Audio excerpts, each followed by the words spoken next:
Welcome back in. We are on to week 8. It is by apocalypse week where it's where people are going to be playing guys like Jade and Blue and their flexes because there's so many players on bye or hurt for that matter. I guess for some positive news, it does look like we might be getting some players back this week that have been out for some time, like Lamar Jackson, who returned to practice today, so that is a plus.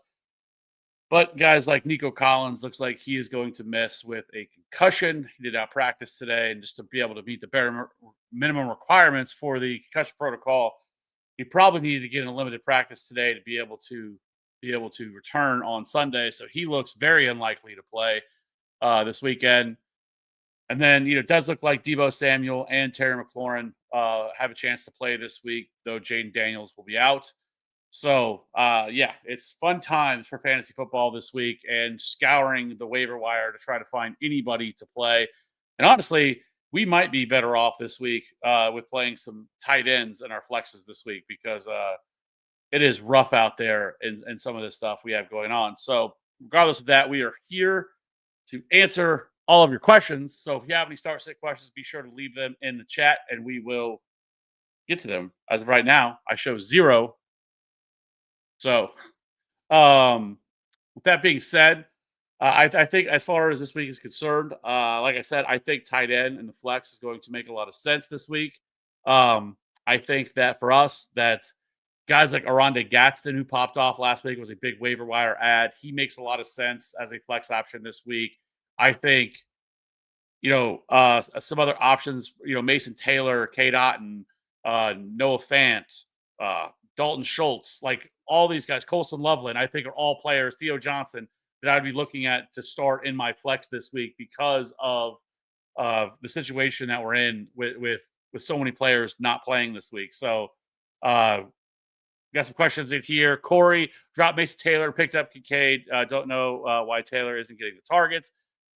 Well, I mean, a lot of it is Justin Fields has been awful, right? And again, another really gross game last week for them. I will say this is a better matchup.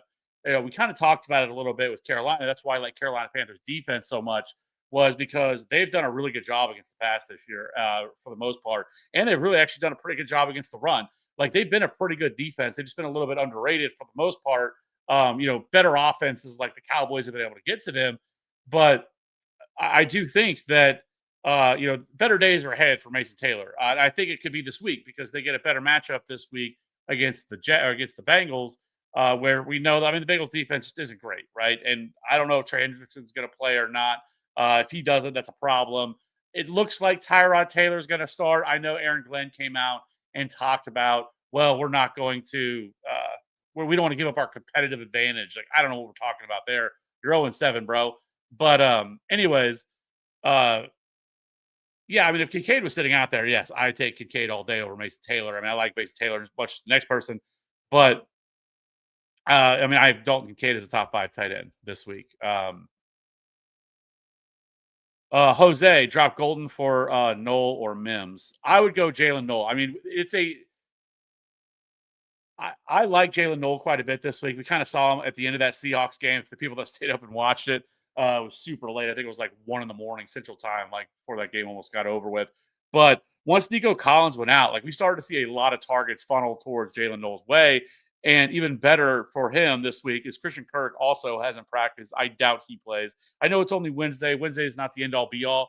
But for a player that's already been out, that still hasn't been able to return to practice today, it is somewhat of a red flag. And so right now, you're looking at Jalen Noel, Jaden Higgins, who I also think should be on people's radars this week. Xavier Hutchinson and Dalton Schultz are all going to be players that I think are viable candidates. But I like Jalen Noel the most between him and Golden. Golden is just the Packers spread the ball around so much. They also just don't throw the ball very much. He's somebody I don't mind Jordan Love this week, but I'm hesitant because anytime the Packers can just simply throw the ball, they will. Run the ball. They've been very run heavy so far this year. The Packers are averaging just 29.3 pass attempts per game, which ranks 23rd among all quarterbacks. So it's not that Jordan Love hasn't been good. This hasn't really been the problem. Jordan Love has actually been really good. If you just look at some of the numbers with him as far as efficiency concerns because he ranks 5th in yards per attempt, 9th in passer rating, 6th in QBR, 8th in EPA for dropback. But they're just not throwing the ball at a high rate. And then when they spread the ball around so much, it makes it hard for anybody to really stand out in the offense. So I'm perfectly okay with dropping Matthew Golden at this point for Jalen Noel. And Christian Watson is getting closer and closer to returning. I would assume he should be back within the next week or two. Who's going to start my flex spot? Matthew Golden, Tez Johnson, or Keon Coleman, PPR? I think Coleman is interesting against the Panthers, but I also think he's going to see a lot of J.C. Horn, who's been really solid in that matchup. I like Khalil Shakir a little bit more. As far as Tez Johnson is concerned, obviously now with Mike Evans out and Chris Godwin not anywhere close, I do think Tez Johnson is a viable, wide receiver 3/4 right now. I think it's between. I don't like Matthew Golden this week. Actually, gets a good matchup. I will say that when it comes to Matthew Golden, at least as this week is concerned. But he's extremely boom or bust, and he's volatile. He hasn't really posted any sort of spike week yet. They've really missed on a lot of deep targets, and it really is just going to come down to game script and how this game goes. Like if the Steelers can continue to put up touchdowns like they have. Because Aaron Rodgers has actually been really good so far this year. But anyways, as far as that, they need to be pushed. Like they need to be fall behind by a couple scores and force them out of being run heavy and really open up the offense. I think for someone like Matthew Golden to hit, where Tez Johnson, I think probably has a clearer path to some targets here. Also, a very smart stash if you have available IR spots. Is Jalen McMillan. He was expected to return around week 10, which is right after their bye. Obviously, it's a couple weeks away. And with so many teams on bye this week, you may not be able to do it. But the Bucs go on bye in week 9. I expect Jalen McMillan. The reports were that he was going to be out for the first 9 or 10 weeks of the year. And we're getting to that point where that's where we're at. So Jalen McMillan is actually, I think, a pretty smart stash because I don't expect Chris Godwin to be back anytime soon. And we already know Mike Evans is going to be out for multiple weeks, probably the rest of the year, at least regular season, possibly be back week 16 or 17. So I think Jalen McMillan is actually a really smart stash for this offense. But as far as this question is concerned, I probably go Matthew Golden, but I think it's close. If you want to go Tez Johnson, I don't mind that either. But I do like this Packers offense a little bit this week just because of the matchup. The Steelers passing attack or pass defense has not been very good at all. Yeah, National Tight End Sunday. Yes, it is. So that's why I just go all in on tight ends. Corey, who's the next wide receiver to step up with Nico and Kirk are out? If it is Hutchinson, Noel, Higgins. Kind of already talked about it, but I think it's Jalen Noel. I think he's looked the best in this offense. I mean, he looks really good. I couldn't believe it took them so long to get him involved until very late in that game because he looked like their best wide receiver once Nico Collins left that game. And so looked like he almost could have had a touchdown too. But I would go Noel. I think Higgins is probably right behind him, and then Hutchinson would be third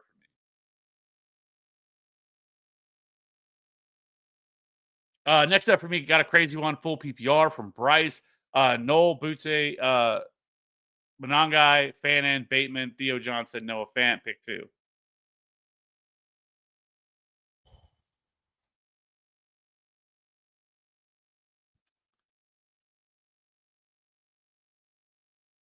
I would probably go. This is a lot of different options here. I'm probably gonna go with Jalen Noel, and I think I'm gonna go with Fannin.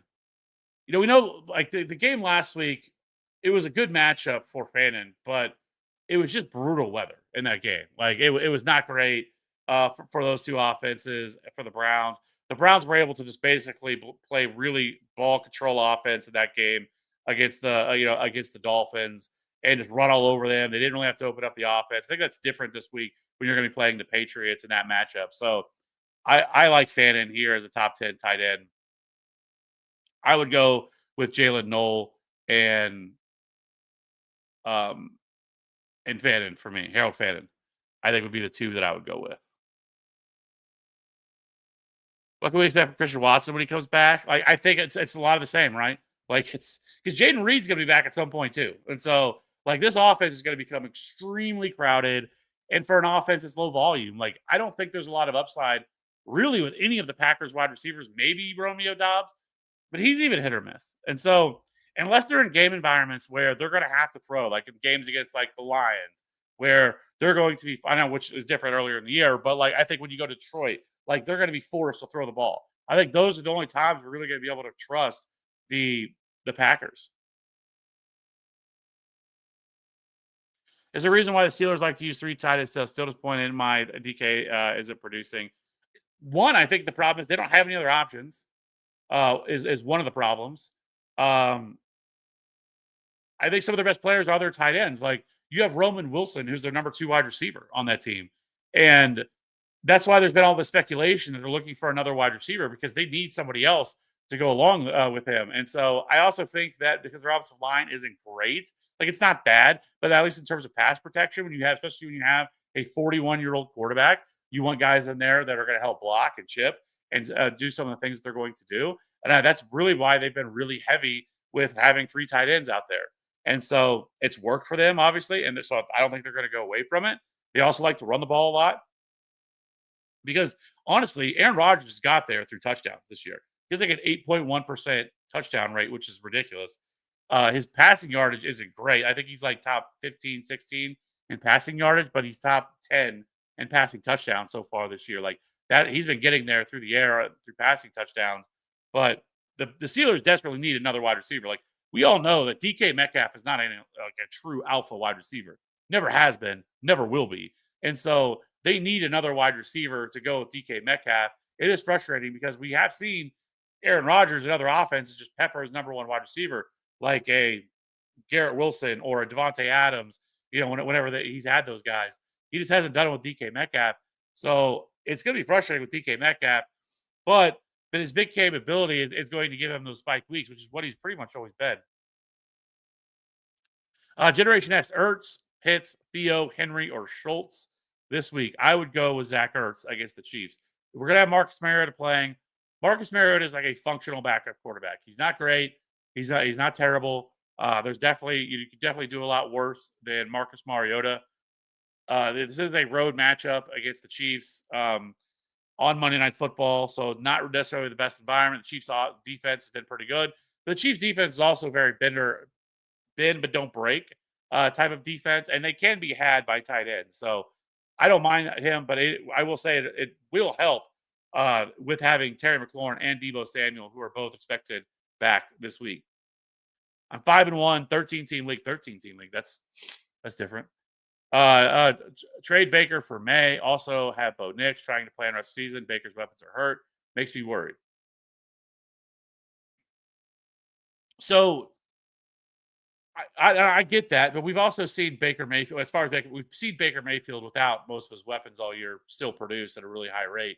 I know he wasn't great against the Lions, but the Lions also just played like that was like one of the wildest games considering all the backups that we were seeing in that game from the Lions, and they were just playing like phenomenal. Like it was a phenomenal game.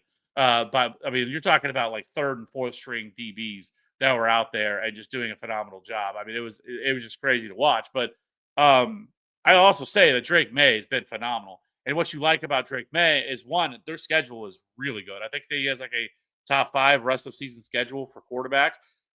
And so I'll also say that Drake May also offers something on the ground. I don't mind trading Baker for Drake May at all. Like Drake May has been really good. They're another team that I wish that would trade for a wide receiver if something were to become available. But I would probably lean Drake May.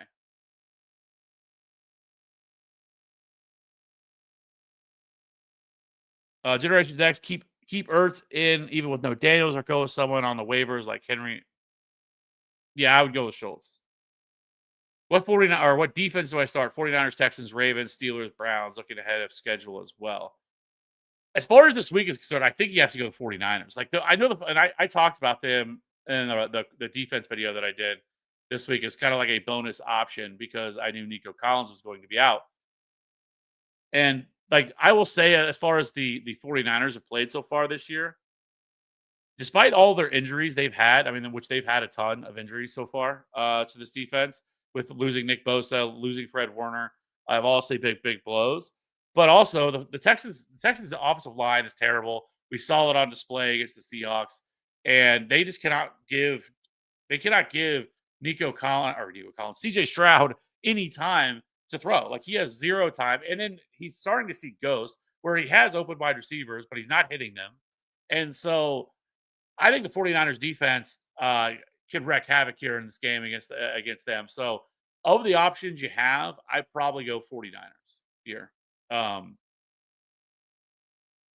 as I think it would be the best options because for me, like the best streaming options at quarterback or at defenses this week were going to be the Falcons, the Colts, and the Bucks were my three top favorite streaming options. All of those rostered in less than 50% of leagues, and the Falcons and the Bucks were rostered in less than 10% of leagues. So widely available those two. And then the kind of garbage, like not garbage, but like really kind of gross, but plays were going to be the Bengals against the Jets and the 49ers versus the Texans. So I think that's the way I would lean. Danzel's National Tight End Day said I'm starting Warren, Kittle, and Tuttle. Yeah, it comes through every year too. Like I don't know if the NFL just plans this or what. It feels like every year though, National Tight End Day, just tight ends are just going nuclear on that day. I don't know, but I don't hate it. And like I said, with so many teams on bye this week, I have no problem with plugging in tight ends to my flex this week. And also, you have three top 10 tight ends. Like that's phenomenal. Will, should I drop Spears and pick up Woody Marks? I have no problem with doing that. Like, I just don't think I like Spears as a stash. But Woody Marks is still the pass catching running back here. And they're going to continually be probably even as good as which as good as the Texas defense, which is probably the most frustrating thing with their offense. And Nick Caley's been a really bad offensive coordinator, but like their defense has been phenomenal. They turned the Seahawks over, what was it, 4 times in that game and still lost. Like the Texans defense was doing everything in their power to try to keep them in that game and make them win them the game. But their offense is just so bad in Houston that it didn't matter. And so I probably still prefer Woody Marks, but Tyjae Spears is super like explosive, and I wouldn't be surprised if at some point he overtakes Tony Pollard. And I wouldn't be surprised if Tony Pollard got traded either, because I think he's a free agent after this year, and so wouldn't be surprised. But if I had to choose between the two of them, I'd probably go Woody Marks.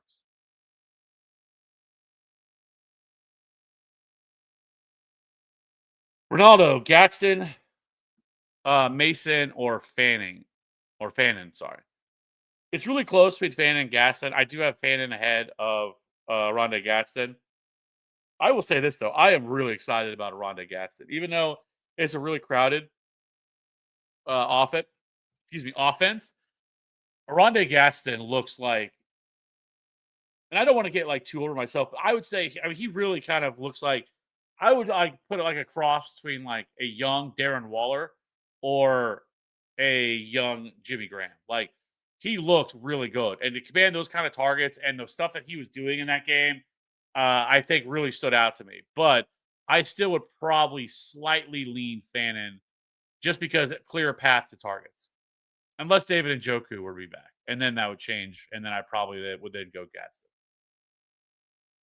Pick 2, DJ Moore, Tez, Judy, Shaheed, Jennings, Golden, Mims, and Pierce.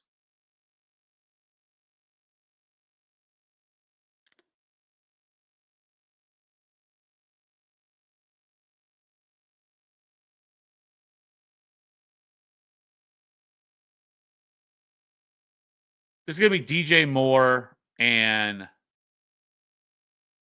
Juwan Jennings for me. Yeah. DJ Moore, Juwan Jennings. Both are wide receiver 3s for me, but I think both are solid plays. Bryce, again, do you think Ridley is getting traded? Possibly. I mean, it wouldn't shock me if he gets traded at this point. But we do this all the time when it comes to trades, like with the NFL. Like the NFL is never like Major League Baseball or the NBA, where we see like tons of trades. I wouldn't be surprised if like a lot of these players don't end up getting traded because of like contracts and everything else. But Ridley's another one that, like, I think the Titans could end up moving a lot of players, which they need to kind of reset everything. The Dolphins need to, I think. The Jets, I think, are another team that could, but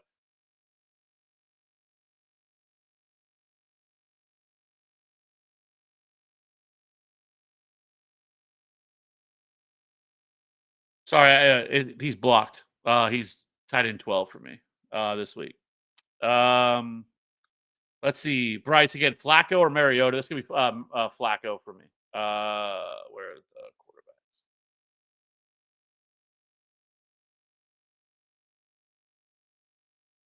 It'll load.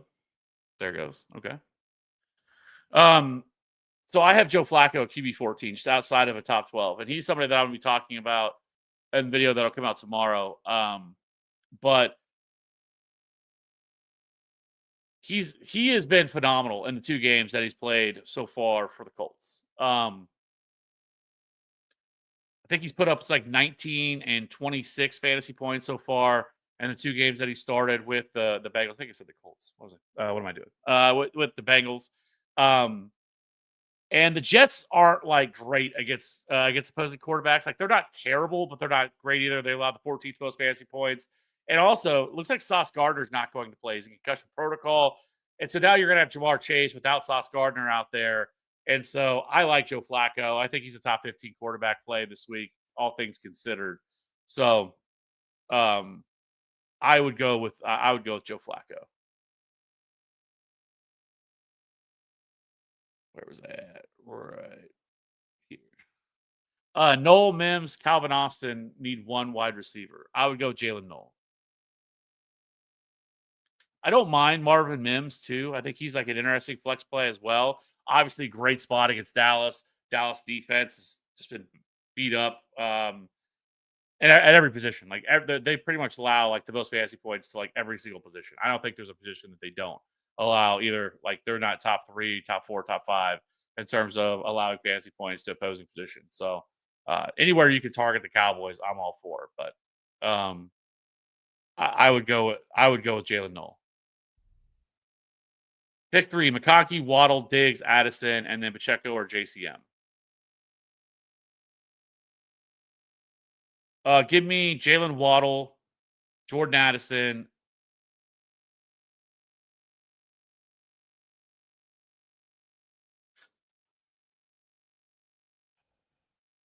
And it's close between Diggs and McConkey.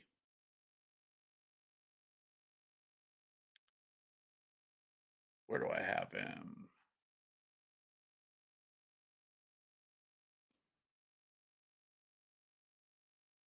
Give me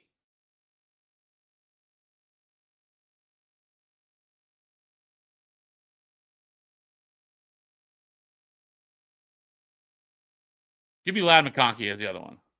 Close between I was trying to think that through. Yeah, give me Lad McConkey. And then Pacheco or JC. I'm gonna go Pacheco here. The Chiefs have been phenomenal against the run all year. Like they don't allow anybody to run on them. And we kind of saw it last week with JCM. He's just not involved enough in the passing game to make him like he's gonna need touchdowns. And the Chiefs are not a defense that I want to be targeting with a running back. So I think he's playable because of the situation we're in this week. But if I have options, I'm going to go with Isaiah Pacheco, who scored last week. Again, looks like the lead back in this offense. His numbers are not going to look as great as last week because they were able to put that game out of reach so quickly, and the starters didn't even play in the second half or in the fourth quarter. Excuse me, they were all pulled by that point. But I still think Isaiah Pacheco looks like he is now their lead back, and so I would go with Pacheco over JCM. EC PPR. If you had to drop one, who would it be? Marks, JCM, Worthy, Golden.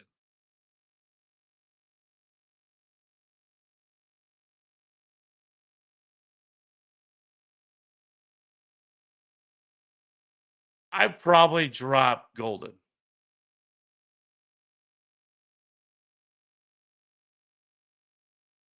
I mean, just like I said with Matthew Golden, it's just not.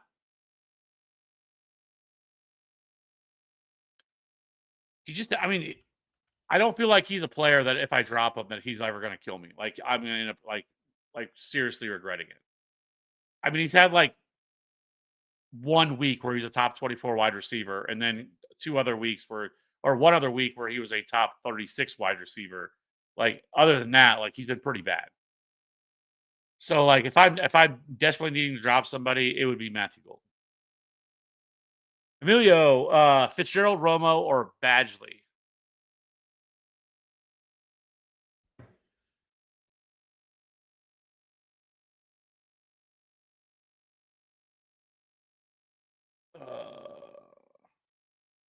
Let me see.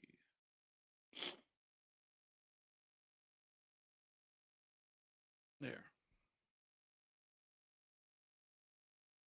That's what I thought. Okay, so for me, it's going to be Parker Romo. Like I actually, so the Dolphins actually allow like the most fantasy points per game to opposing kickers uh, in this game. So I like Parker Romo. I think he's a very like a viable, like borderline top 12 kicker for me. The only reason I don't have him a little bit higher, I just don't know if the Dolphins defense is going to give any sort of resistance to where do they just score all these touchdowns? Like I mean, I could see like I actually have um, both Falcons running backs as top 24 running backs this week. I have Bijan as number one, and then I have Tyler Algier at like 22, 23 this week.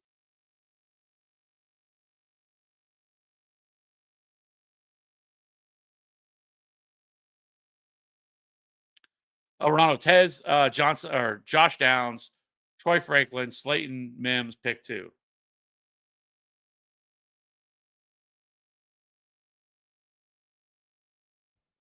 Give me Josh Downs and Tez Johnson. But I do think that Marvin Mims probably has a higher ceiling, and I say that because the Colts are playing the Titans, and that game could be a game that just gets away from them, and they don't really need to do a whole lot. But and they just run the ball, so that's the only thing that somewhat concerns me there. I think Josh Downs is a little bit safer. If you wanted to go a little bit higher upside play, I think it'd be Marvin Mims. Pitts or Mason. Uh, Give me Mason Taylor. Close between the two of them. Generation X, Dak or Flacco against the Jets. Give me Dak.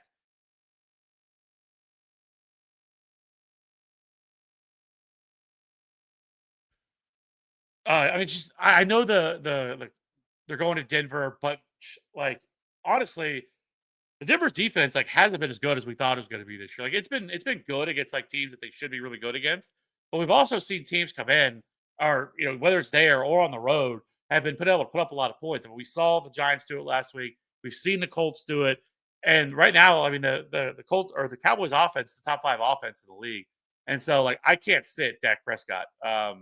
And so Dak Prescott's is a weekly top 5, top 6, top 7 quarterback for me. He's a locked in top 10 quarterback for me every single week, regardless of matchup.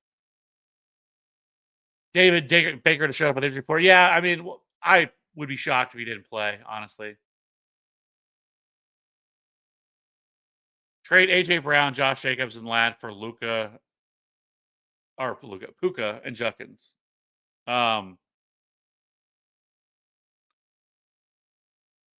Yeah, I do that. I mean, Puka's been otherworldly outside of the injury that he suffered.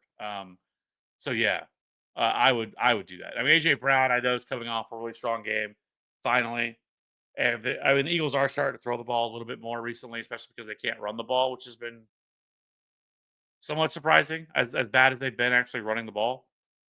And Josh Jacobs has been a top 5 running back, but Ladd super hit or miss. You're getting Juckins, who's a top 15 running back, I think, rest of season.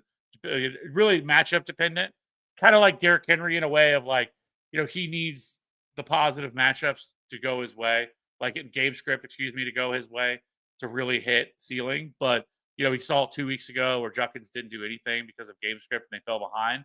But in some positive game scripts like last week, he went off. But Puka, if I can get Puka, I'm doing it no matter what. I mean, he's just been phenomenal. They're on bye this week. He should be back post bye. So yes, I do that.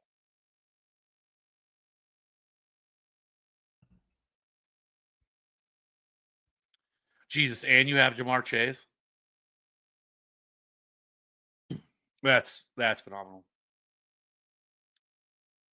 Who's a better quarterback, Mac Jones or Brock Purdy? I mean, I assume we're talking about. I mean, I think you have to give the nod to Brock Purdy, right? But like, I don't. But it's close. Like, it's a lot closer than I think you would think it would be. And I also think Mac Jones deserves a starting spot somewhere next year. Like, he's definitely deserving to be a starting quarterback in this league. And so, like, I don't know where that spot's going to be, but he definitely deserves something. I mean, look at Sam Darnold. I mean, what his career turnaround that we've seen from him, and like I think Mac Jones deserves to be the starting quarterback somewhere. It's not going to be with the 49ers because but it's funny because all those years ago that whenever Trey Lance and Brock or Mac Jones were drafted, that there were all those reports that Kyle Shanahan loved Mac Jones, and then he ended up getting overridden and they took Trey Lance. Imagine, I mean, Brock Purdy wouldn't. I mean, Brock Purdy might not even exist in the NFL, like, or be doing what he's doing in the NFL if it wasn't for them taking Trey Lance.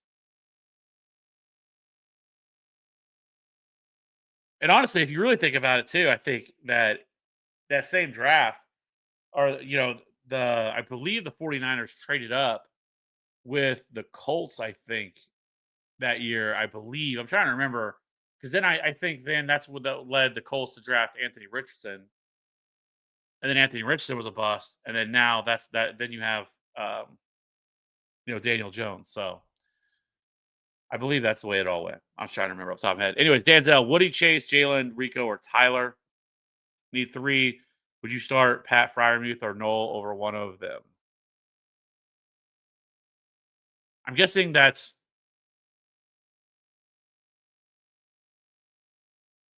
Woody Marks. Is that Chase Brown? Who the Chase is? I mean, I don't believe that's Jamar Chase. Now, if it's Jamar Chase, we're locking him in. But if it's either way, if it's Chase Brown, I want to play him. Is that Jalen Warren, the other running back there, or is it Jalen Waddle and then Rico Dowdle?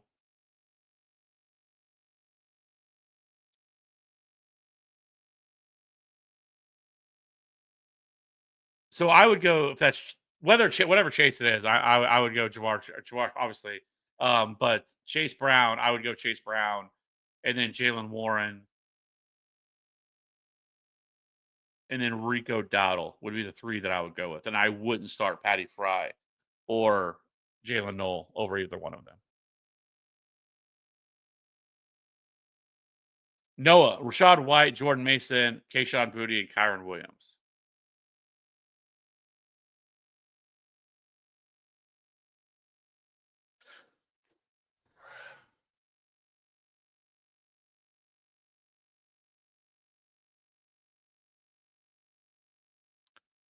Yeah, yeah, I'm making that move. Yes, yeah. Um, I mean, at some point, Bucky Irvin's going to come back. I thought he'd be back by now, but I mean, he's been. It's wild to me that he's been getting ruled out so quickly. Like, there's not even like a shot. Like, it's not even a. Oh, he's not practicing today. It's a Wednesday. No, he's not playing this week. He's out this week. And at this point, I don't know why they haven't placed him on IR. I mean, because I think this will be the third week, and then next week, unless that's what they're hoping for, because I know the Bucks are on bye next week, and then maybe that was the plan. Because whenever you put someone on IR, it's 4 games, not 4 weeks, and so he would have had to mandatorily sit out week 9 and 10. So I guess at least maybe if that's what they're thinking with Bucky Irving, that he'll be back after their bye. But either way, at some point he's going to come back and take this job back from him. And then the other two, Aaron Jones should be back very soon, and then Kayshawn Booty's super hit or miss. So yeah, I would do that for Kyron. Okay, yeah, so that's what I thought. I was right. So yeah, I would go with Chase Brown, Jalen Waddle, and Rico Dowdle.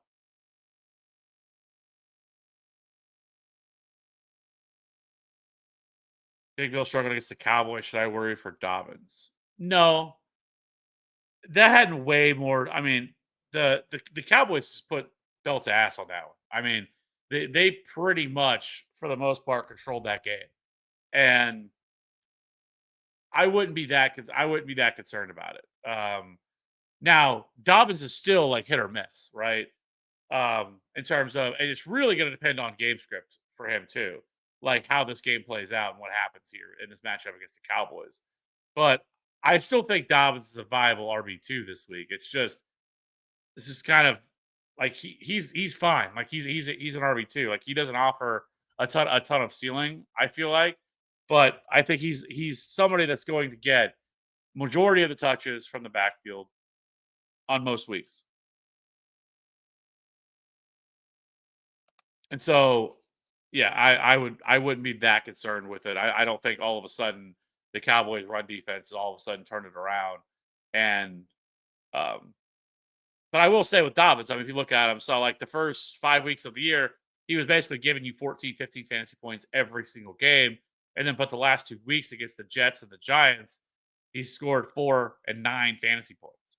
So basically, though, it all comes down to basically if he scores a touchdown, right? He's super touchdown dependent because he's not involved in the passing game at all. He hasn't went over. He has one game of more than one reception. One. So in like half point, full point PPR leagues, it really hurts his upside. It hurts his ceiling. So he becomes extremely touchdown dependent. If he doesn't score a touchdown, it's a bad week for J.K. Dobbins. And so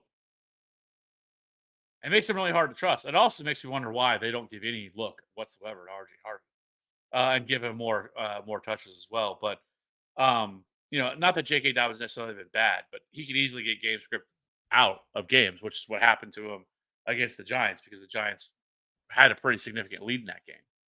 So when you're not involved in the passing game, it really hurts. So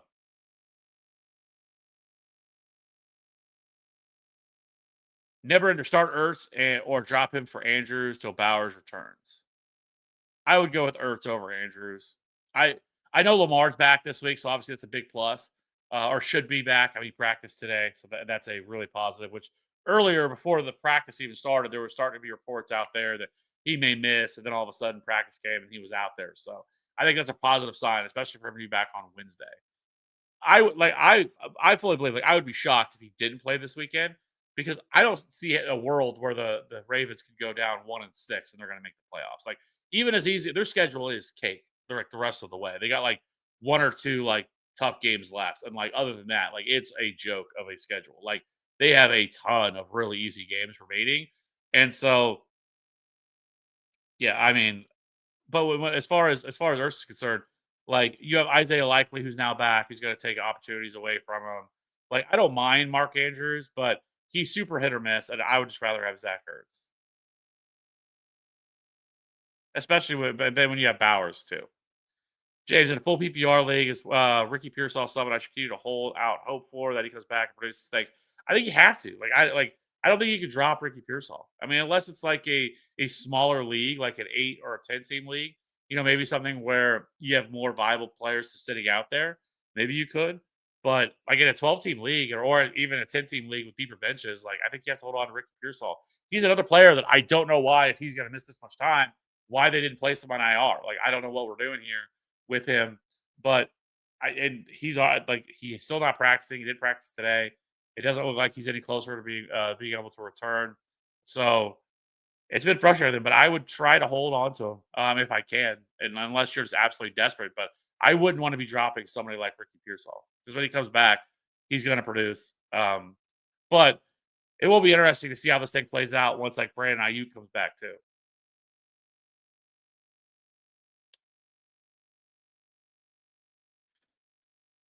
Are the Bears deep breath? Are the Bears defense still playable if Lamar Jackson plays? No. We don't want to play the Bears defense with Lamar Jackson out there. I wouldn't play them. The Bears were only a if Lamar misses play.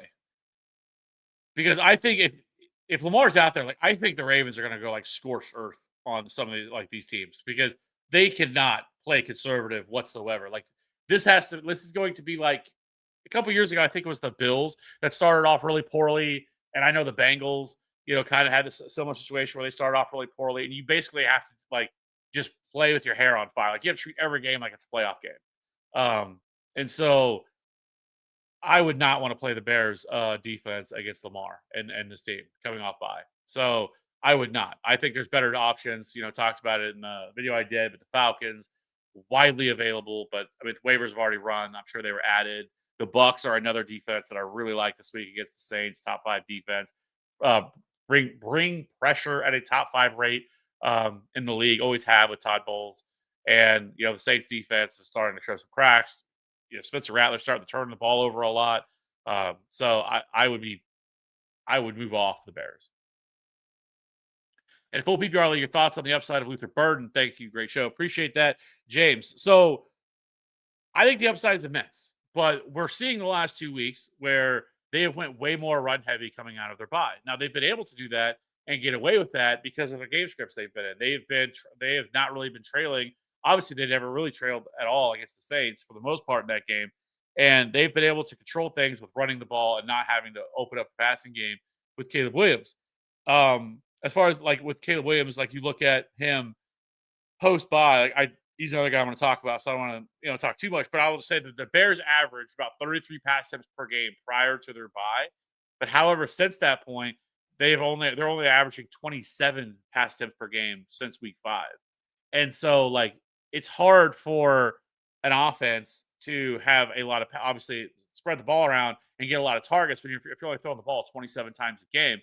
I think Luther Burden at some point, like he has to take things over. Like he looks like probably their second best wide receiver. Like he looks better and a better fit for this offense than DJ Moore. That's why there's been DJ Moore trade speculation out there because I don't think DJ Moore is a great fit for this offense with Ben Johnson. But Luther Burden is definitely better than Olamide Zaccheaus. Like there's not even a question in my mind. And I feel like there's some point where Luther Burden is going to get a larger workload, a larger target share, and just kind of take over the slot. So he's definitely somebody that I want to stash, especially in a 12-team league, because I think the upside is definitely there with him. And I think you're going to have plenty of games where they're going to have to throw the ball a lot more than 27 times a game they are right now. Offered Irving for Walker, Charbonnet, and Stevenson. So you were offered Bucky Irving for Walker, Charbonnet, and Ramondre. I think we got it all together here. Offered Bucky for Walker, Charbonnet, Stevenson. I have Jacobs, Henry, Woody Marks. Should I do this trade?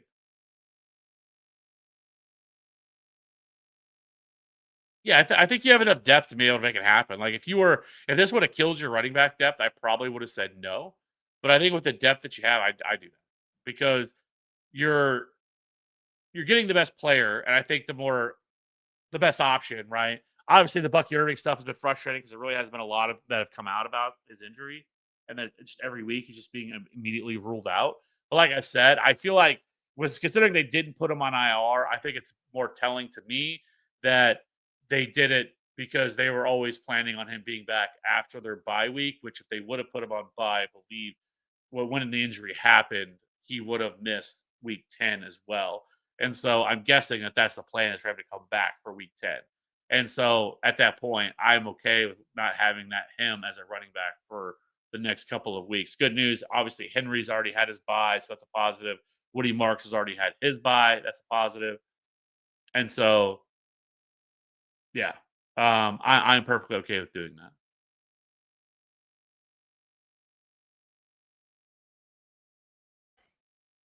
In a 1 QB league, I have Josh Allen and Lamar Jackson. I plan to trade one of them for a running back. What type of running backs would be fair to target in a trade? Thank you. So quarterbacks are tough, right? Because I think every league is different in how they value quarterbacks. Some leagues overvalue them. I think other leagues don't hold any respect for them at all. Like, and I think one of the easiest ways to figure out how much does your league value quarterbacks. How many quarterbacks are sitting out there on your waiver wire right now? Like, I see leagues where there's like tons of like Justin Herbert sitting out there in waiver wire stuff like that, where like it's just loaded with quarterbacks. Where in other leagues there might be 2 or 3 quarterbacks at all, like Cam Ward and a couple other dudes are sitting out there, and that's it. And so, like, I think that's what matters to me, like what you possibly could get for him, especially because you said it's a 1 QB league. And so, like, I think in terms of running back, like, it's tough because there's not a lot of running backs are I think are worth more obviously than a quarterback is. And so, but you're also at top of the market. You have Josh Allen, Lamar Jackson. Like if it was me, and the way that I would handle it would be, I think the type of running back you're probably going to look at is like an RB2. You're not going to get like an elite running back. You're not getting any of the top guys. Like that's not happening for a quarterback. But I think you still could possibly like maybe buy low on like a Saquon, but I don't see somebody doing that without you throwing in something more.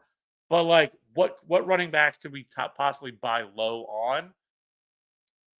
Like I think Chase Brown, like I'm not trading Josh Allen for Chase Brown, but like Chase Brown plus other pieces. Like if I'm going to do it, because I will say this, like with Chase Brown, their rest of season schedule is phenomenal.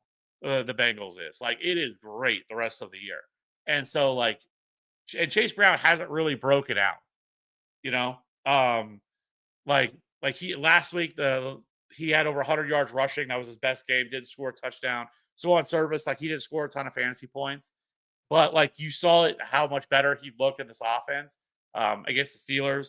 But there's a lot of really bad games coming, or a lot of let me rephrase that. There's a lot of great matchups coming for Chase Brown, and so I think Chase Brown is like an elite buy low. But you're going to have to get something more if I'm going to trade one of those two quarterbacks for a running back. But again, you're not getting, top of market guys. Like you're not getting James Cook or Devon Achane or Josh Jacobs, or I don't even think like Derrick Henry at this point, even though he hasn't been great. Or again, I don't like think Saquon Barkley would be enough. I think people would want more for that. But I think the best thing you could do is find the teams that are super quarterback needy, that don't really have a great quarterback, and see what you can put up and just send a trade. But without knowing that and seeing what their teams look like, I'm just throwing dudes out there. But like for me, like guys, like I said, Chase Brown, um,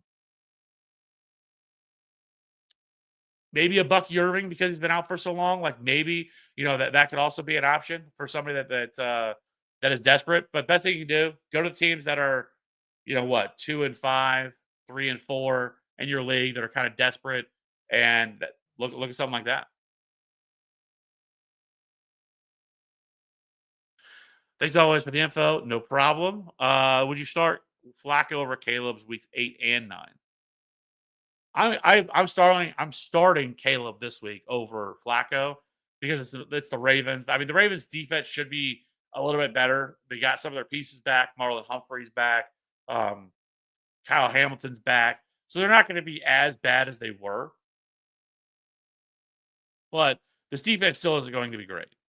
And so even when those guys are with those guys back, I still will go Caleb Williams. This game has a really high total on it already. I think it's like 49.5. And so this is one of those game environments that I want to play players from. And so I would stick with Caleb Williams. And then after this, let's see, who they got? Oh, well, I mean, after that, they play each other. I mean, it's the Bears and Bengals. And yeah, so I would play Caleb over both of them.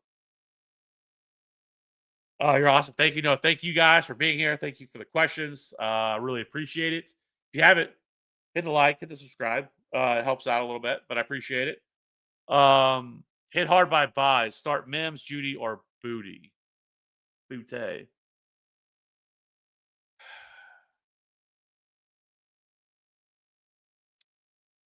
I think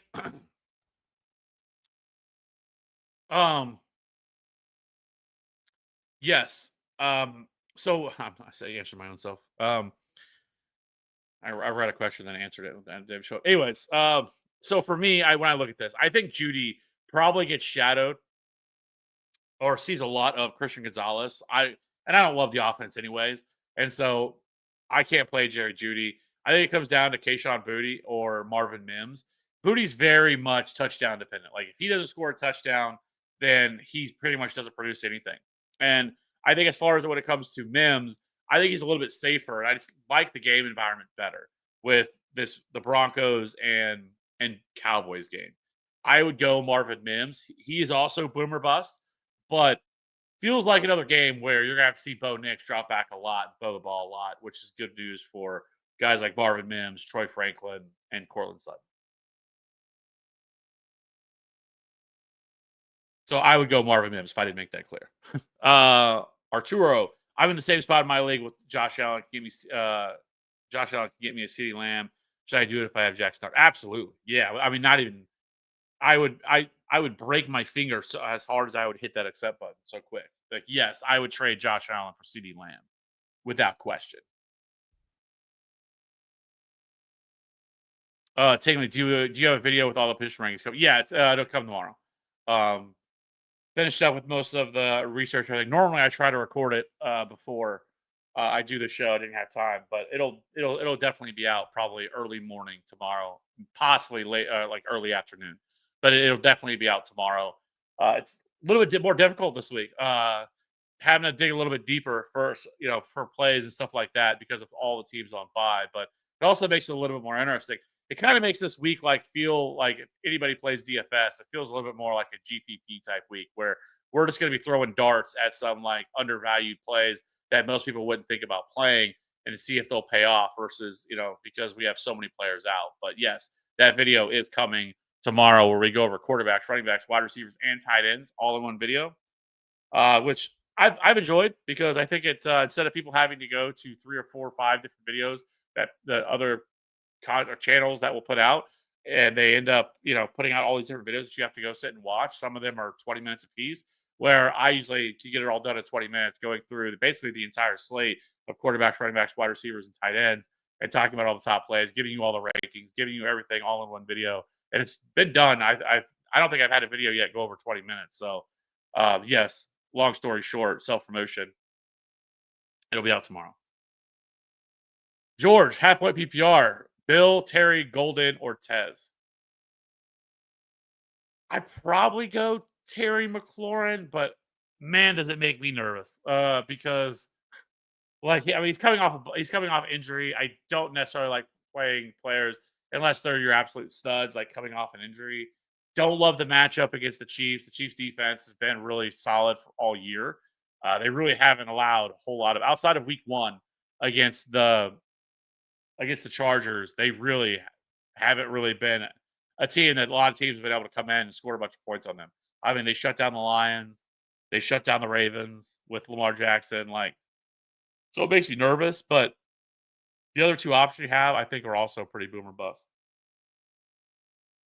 So I'd probably go Terry. If you didn't want to go Terry McLaurin, I would go Tez Johnson. Thank you, as always, for the info. No problem. Again, thank you guys for being here, George. And then do I play Gatson tomorrow night or stick with Fannin at tight end? I think it's super close between the 2 of them. I think Fannin has a higher floor just because with Gatson, I know he went off last week. And so people are naturally going to want to go all in on him because he scored, over 30 fantasy points, whatever it was, a ridiculous game. But we have to remember there's still other players. I mean, there's still Quentin Johnson, Ladd McConkey, Keenan Allen all here. Kamani Vidal. It's against the Vikings, which the Vikings can be had through the air. We kind of saw a little bit last week with the Eagles. But I would still probably go Fan. I think he's a higher floor play, but I think Gatson probably has a higher ceiling just because of the offense, if that makes sense. So I would slightly lean towards Fannin. I have Fannin ranked, I think, at tight end 8 and Gatson at tight end 9. Nathan, Dowdle or Chase Brown? It's been taking forever to come up. Okay. I flipped over quick. So for me, it's going to be Chase Brown. I have Chase Brown at RB 16, and I have Rico Dowdle at RB 21. And I have Vidal pretty high. And I'll talk about this. When it comes to Vidal, no Hassan Haskins, I think is great. The Vikings can be had on the ground too. I think they're top 12, and within the top 12 fantasy points allowed to opposing running backs. And then Vidal is just going to get all the work. He's not really going to be sharing the backfield. I think they have Naheem Hines or whatever that they signed. Maybe he gets some run. But Kamani Vidal is going to have a huge workload. And so I really like him. But I would go with Chase Brown. I don't know why I went off on a tangent about Kamani Vidal. You didn't ask about it. Sorry. Matt, hey man, should we give up Debo and Addison for London? Wide receiver room is JJ, Brian Thomas, DJ Moore, Jacoby Myers. I'm 6-1. Good for you.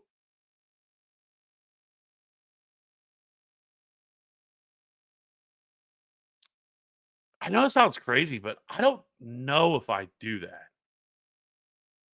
I know Drake London crushed, but like Drake London with Darnell Mooney is a real thing. Like if you really go look, every game that Darnell or Drake London has went like nuclear with, has been games without Darnell Mooney on the field. When Darnell Mooney plays, like he drops down to like a 20, 21, 22% target share, which is fine. But that's also on an offense. It's not as great whenever it's not a high passing offense. And so like London, I still think is like a borderline top 12 wide receiver every week, but it lowers his overall ceiling when it comes to Jake London because of they do involve Bijan Robinson heavily in the passing game, and then they involve Kyle Pitts, and then they involve Darnell Mooney. Like it's less consolidated whenever Darnell Mooney's out there. And we saw it last year. Like I know it's been said so many by a lot of people, but Drake London and Darnell Mooney were like neck and neck in receiving yards, like literally all year until Darnell Mooney got hurt last year. So I like Drake London, but I mean Debo, when healthy so far this year, has been really solid. We've seen Jordan Addison now the last couple of weeks. One now he's back from suspension, be a pretty productive like wide receiver too. And so like I don't know. I think I'd rather have Debo and Addison. Like if I'm gonna trade those two, I want to get something better than Drake London.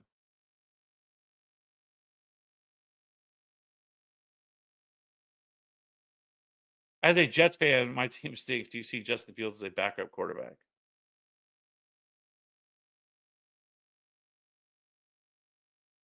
I mean, yeah. I think he's yeah, I mean, yeah. I mean, there's some really bad backup quarterbacks in the NFL. So, yeah, he's definitely a backup. But I don't think he's a great starter. Um, you have to surround him with like the perfect environment. Like he needs a really strong offensive line. You need the right coaching staff around him.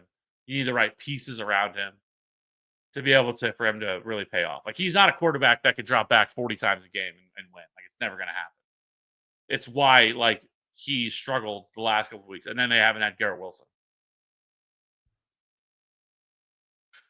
Straight up trade Kittle for Olave or Pittman.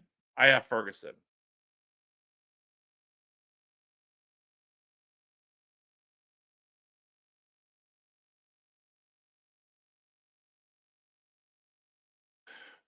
I would probably do it for Olave. I mean, I don't know if I don't like. There's almost this part of me that would rather trade Ferguson than Pittman, but or trade Ferguson and Kittle. Sorry. Um, I know Kittle didn't score any points last week, but I will also say that the Falcons have been really good against tight ends all year. Like really good against tight ends all year. Like so, like it's not necessarily surprising that he didn't really do anything last week. Now it was surprising he scored zero. It was goose egg, but it also just wasn't really that surprising that he didn't do a whole lot. But I do think bigger days are coming for George Kittle. But again, there's going to come a time when all these players are back. So, but yeah, if I had to do it, probably for Chris Olave. I really like Michael Pittman a lot too. Pittman's like a top 20 wide receiver, probably better offense, but I think he's a little bit more capped in terms of like overall ceiling because of Tyler Warren and Josh Downs, Alec Pierce, Jonathan Taylor. In full PPR, your thoughts on upside of handcuffing Rams running back Blake Corum? Thank you.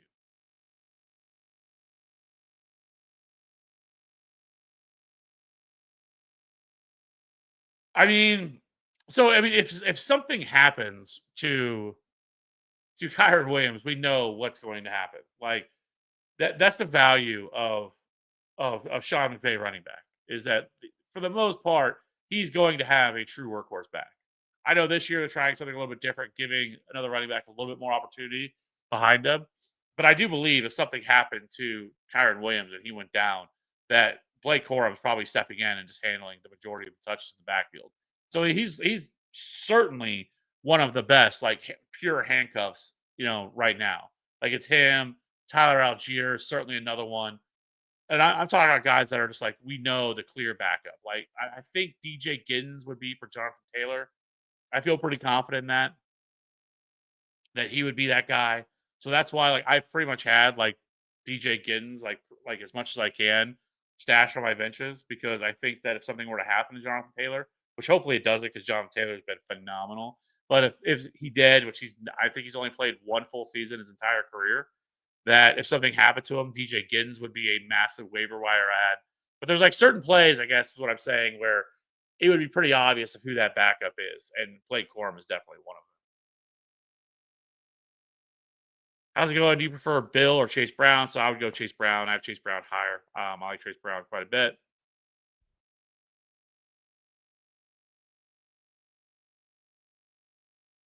I like your kids, quarterbacks, et cetera, combo videos.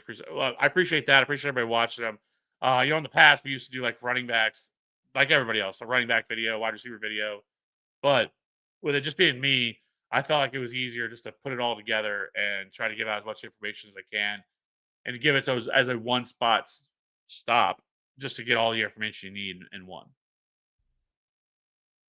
Appreciate your ranking videos, gets right to the point, helps out a ton of my start sit questions. That's the well, love that. Love to hear that. Appreciate that. I appreciate you guys enjoying it. Really do. Love Pinheiro. He's basically won my ESPN league for the past week. Yeah, dude's been an absolute baller. Pinheiro has. I still, pretty sure he still hasn't missed a field goal yet.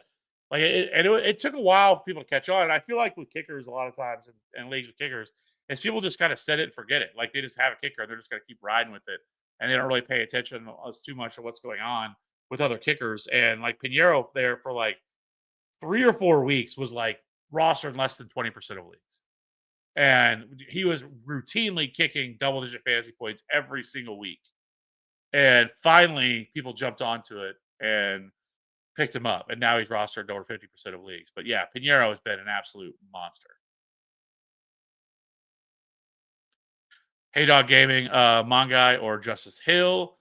I'm on bye week. Hell yes, join the club. I think in my home league, I have like 7 players on bye. Like almost my entire bench is all bye players, and I'm in the like I picked up Jalen Noel. I was able to add him, so I'm starting him. But I think I'm going to make a decision between Isaiah Davis and Jaden Blue as my another flex that I'll probably have to make a decision on. So yeah, it's been fun with this week trying to figure all that out. But I would go with Kyle Monangai. I like Justice Hill. I think he's also a viable flex. But I slightly lean towards Kyle Monangai, mainly because Justice Hill is way more game script dependent. If the Ravens are able to build a quick lead, they're going to feed and pound the rock with Derrick Henry. If they don't, that's when Justice Hill becomes way more valuable in an offense with Lamar Jackson. So I have Monangai at 32, and I have Justice Hill at 34.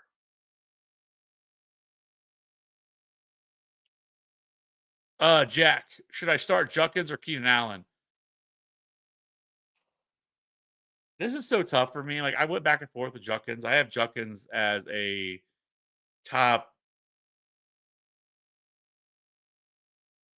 or I think I have him at running back 13, and then I have Keenan Allen at like wide receiver 20 ish. Um, it makes me nervous though with Juckins. Like I said, like he's pretty game script dependent. He needs a close game environment to allow him to pay off. I would probably go with Juckins just because I know that I feel pretty confident he's going to see 18 to 20 touches in this game environment. But Keenan Allen also makes you nervous because like he could have games like he had last week where he goes off. But I probably lean Juckins.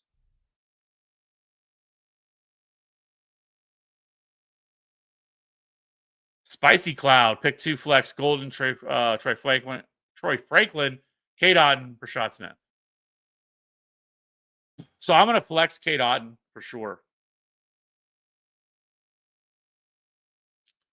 And then I'm going to go with Matthew Golden.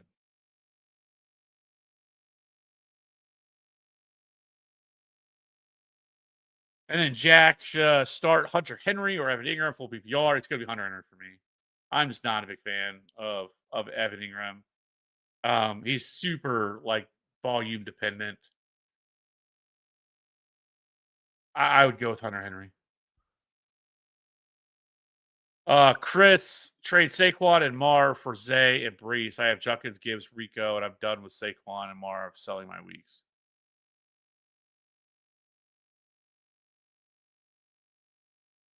Yeah, but like I feel like you're going to be getting in some of the same environments you're already in though with those guys. Like Zay Flowers was awesome the first couple weeks of the year, and then he's been kind of hit or miss. Now, obviously, Lamar's been out, so that has something to do with why. But Brees has been super hit or miss. And then last week they went back to like a 50-50 split where Isaiah Davis is getting a lot of run. Like I don't think that's like straightforward there. Like you're still going to be talking about selling weeks. Um, but you should have been still fine last week. I mean, Gibbs was phenomenal. Junkins was awesome. I mean, Rico was more like not great, not bad. But I think you can get more for Saquon than Brees and Zay. Like I think you're selling low. And don't get me wrong, Saquon has not been great this year. Um, there's been a lot of talk about like why, and I think it's a combination of things. Like I talked about it before the year started that I felt like Saquon was being overdrafted. There were people that had him as their RB1, and I thought that was a big mistake because we just historically running backs that see over 400 touches, and Saquon almost had 500 touches last year, including the playoffs. They typically fall off, and they finish as like RB11, I think, on average over the last 10 years. I think the only running back that finished as the as like an RB1 like Saquon did last year in half point PPR leagues, the only running back that ever repeated, and that was finishing inside the top five, not just as the RB1, but like return as a top five running back the next year was Zeke Elliott many years ago. And so it was always a concern with Saquon. But anyways, I still think with Saquon's name value, you could get more for Saquon than Brees and Zay Jones. Rather have BTJ or Rome Odunze rest season. Just got offered Rome for my BTJ. I probably do it. I probably take Rome. Like it's been frustrating. And Trevor Lawrence is just I don't think is a great quarterback. Honestly, I wish we could get Mac Jones back because I think Brian Thomas is a dog. I bet this bye week came at the perfect time, though. I will say that with the injury that Brian Thomas suffered late in the game last week, so I think he should be good to go. But I would still go with Rome.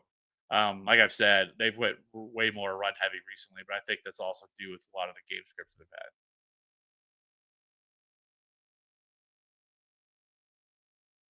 Nate or Tater, some guys in my league willing to trade Saquon. Would you do it? Sure. I bet it depends on for what. Like that's the thing that I care about. So, like, what are you trying? Like, what are you getting for him? Drop Darren Waller for Fannin. Yes, Darren Waller was placed on IR today. So, absolutely, I'm dropping Darren Waller no matter what. Mac, am I nuts for dropping Gainwell for Brian Robinson Jr.? I have Jalen Warren, but something tells me CMC could get hurt any day now. I'm tired of. I'm tied for last. Need a bold move that could pay off.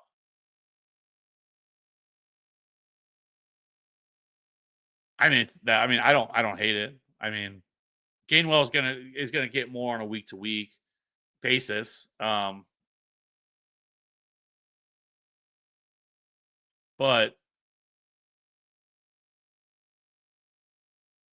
what does the rest of your team look like, Mac? Like that's what I would want to know. Like, what other moves can we make here? Because I don't. I mean, I don't think Brian Robinson's like putting you over the top. I mean, unless he gets hurt, and like that's wish casting. Like, what does the rest of your team look like? Start one PPR Downs, Leggett, or Tez for the super chat. Appreciate you, Ashton. I'll probably go Josh Downs. I know Leggett had a really big game last week, but like, I don't know how. It's crazy because like start the year, I mean, he was one of the worst wide receivers of the league. Two of the last 3 weeks, I mean, one of that was a touchdown that got him there, but like he's looked a lot better recently. Uh, and I know it sounds like maybe Bryce Young might play this week, which I don't know. That seems wild to me if he does. But I would probably go with Josh Downs. I think Josh Downs is a little bit safer of a play.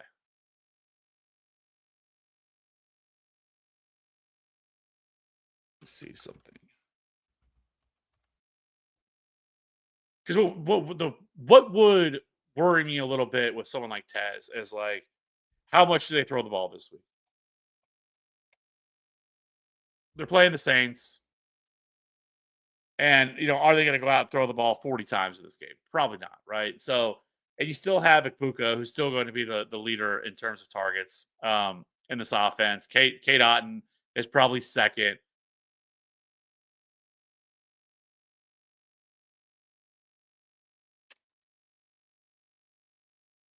But you could say the same thing about the other game, honestly. Now give me Tez Johnson. I'm gonna go Tez Johnson. I think the more I talk about it, the more I start talking myself through it, and more I'd just rather go Tez Johnson.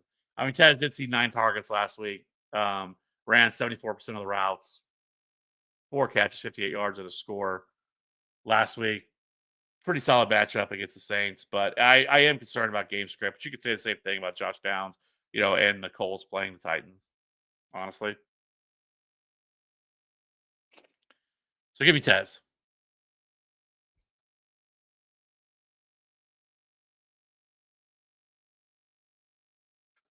Where are we at? Over on Twitch, Trey Pickett's Dowdle for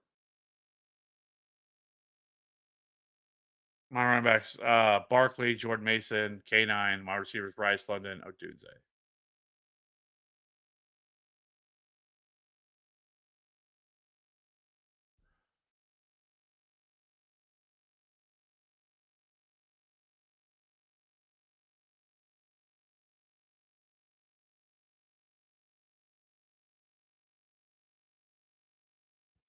So Pickens and Dowdle for Kyron Williams and Terry McLaurin. Barkley, Jordan Mason, K9. I think I make that move. You're set at wide receiver. I mean, Rice, London, and Odunze is phenomenal, honestly. So losing Pickens doesn't really hurt you. Dowdle, now with this, 50-50 split, looks like we're getting with Chuba Hubbard and Rico. Terry McLaurin is solid bench space, especially if he can kind of get things going here over the second half of the season. And then Kyron, I think, is at least safe and gives you a little bit better of a floor in terms of running back. So I would make that move. Worthy or Wan'Dale Robinson? Give me Worthy. Frank, would you drop Golden for RJ Harvey, JMO, or Tyjae Spears last bitch spot?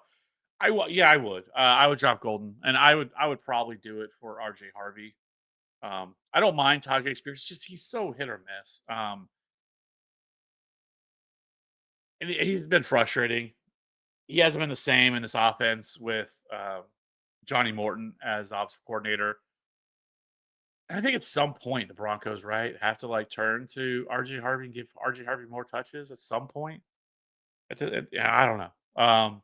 But I have no problem dropping Golden, and I probably would do it for Harvey or James Williams, but I'd probably lean that.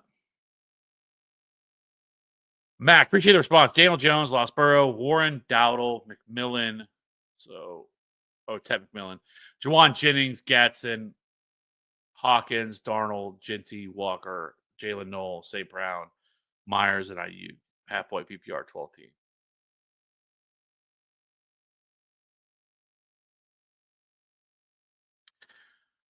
This team's not bad. I don't know how you're in last place. I mean, but just looking at it with you have Amon-Ra. I mean, so Amon-Ra has been an absolute monster. So you've been starting Amon-Ra, Ted McMillan. I mean, Juwan Jennings hasn't been great just because he's been hurt. Jacoby Myers has been pretty up and down. Genty has had a couple good games and other bad games, but not his fault. Kenneth Walker, super, super frustrating with him. They just keep giving Charbonnet all the fucking goal line carries. And last, most points against me in matchups. Yeah. That's the brutal. So, that's why I think leagues should have median scoring in them. and I've also seen other leagues do stuff too with where like you give like last place, their last not last place. You give the last playoff spot in your league to the spot of the person who scored the most points of the remaining teams. I like that. I like with leagues that do that because a lot of this is just You're just unlucky with what your schedule is, right? Like I've seen plenty of teams that just like are like second or third in scoring overall, but then they're out. They're not even in the playoffs because they've just had this brutal run of everybody they played. It just happens to go off that week against them. That's where like luck is involved in fantasy football, especially whenever it's head to head, right? Like like fantasy baseball, there's a lot more like just points leagues and stuff like that where it's not based off head to head matchups. But like in fantasy football, like you don't really hear of that. It's all like head to head matchups, and where a lot of times you kind of get screwed because your team's out here scoring a lot of points every week, but then you just happen to run into the absolute worst matchups every single week. So, anyways, I think when you look at this team, obviously, I think running back is your biggest concern because you don't really have that guy that's like carrying you, right? At wide receiver, you have Amon-Ra St. Brown. Like, he has been phenomenal. Ted McMillan's been up and down, but he's been okay. Juwan Jennings looks like he's been fine. But in terms of like everything else, like you kind of hit the unlucky mark of Genty and Walker. As far as like what you could do with this team to try to like, I love the Gatson ad. I think he's the guy you're going to want to start rest of the way. Hawkinson at this point, like I'm kind of getting close to the point where you could drop TJ Hawkinson. Like I don't think he's a must like have to have on your team anymore with the way this team is and what they're trying to do. And so I don't hate that. But like I think a player like Ashton Genty still carries name value. I think Kenneth Walker still carries name value, even though they're not coming off like huge games. Um, Maybe trying to flip someone like a Kenneth Walker and I've kind of talked about this already, but Chase Brown. Chase Brown is still seeing like a very, very solid workload. He's not as involved in the passing game as he was last year because that's what Samaje Perine is doing. But I think that like buying low on Chase Brown, like I've said, like the Bengals' upcoming schedule, rest of way is really, really good. The rest of the season. And it's worth buying into this Bengals offense with Joe Flacco at quarterback. Because so they get the Jets, the Bears, the Steelers, which is not the Steelers defense of old, the Patriots, then they get the Ravens, the Bills, the Ravens again, the Dolphins, and then the Cardinals. Like their fantasy playoff schedule is the Ravens, Dolphins, and Cardinals. You really couldn't ask for a better schedule than those three games at the last three games of the year. But there's a lot of like, there's no like scary defense in here. There's no defense. You're like, oh man, I don't want to play them against that. Like none of these defenses are that. And so I think for me, I think when I look at this, I think I would look at it like those are the type of spots that I would look players that I'm looking to try to maybe buy. But overall, like, still isn't a bad team. Like Jaylen Warren has been a top 15. I wish you probably should have tried to trade Dowdle after the second week of him going off because his value is probably plummeted now because of what happened. Ted McMillan, I think is fine, but I think that's probably what I would try to do is try to package a failing asset and try to see if I can get something else.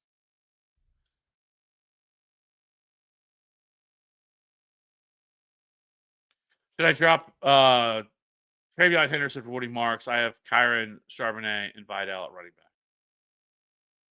It's really wild that that's where we're at with them.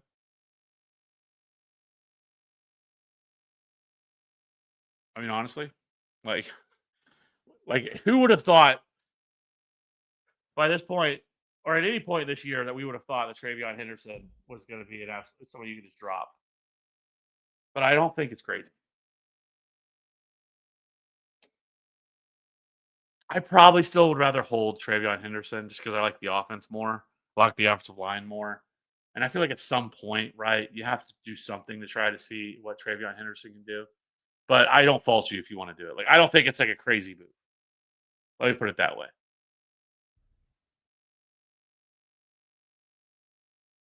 I have Hurts, Bijan, JT, AJ Brown, Sutton, Junkins, Hunter Henry, one flex PPR, Keenan, Worthy, Myers on bench. Should I sell a running back for a better wide receiver currently fourth? My goodness. Bijan and JT. I don't even know how you're in fourth with both of those guys. I feel like those two alone would just carry.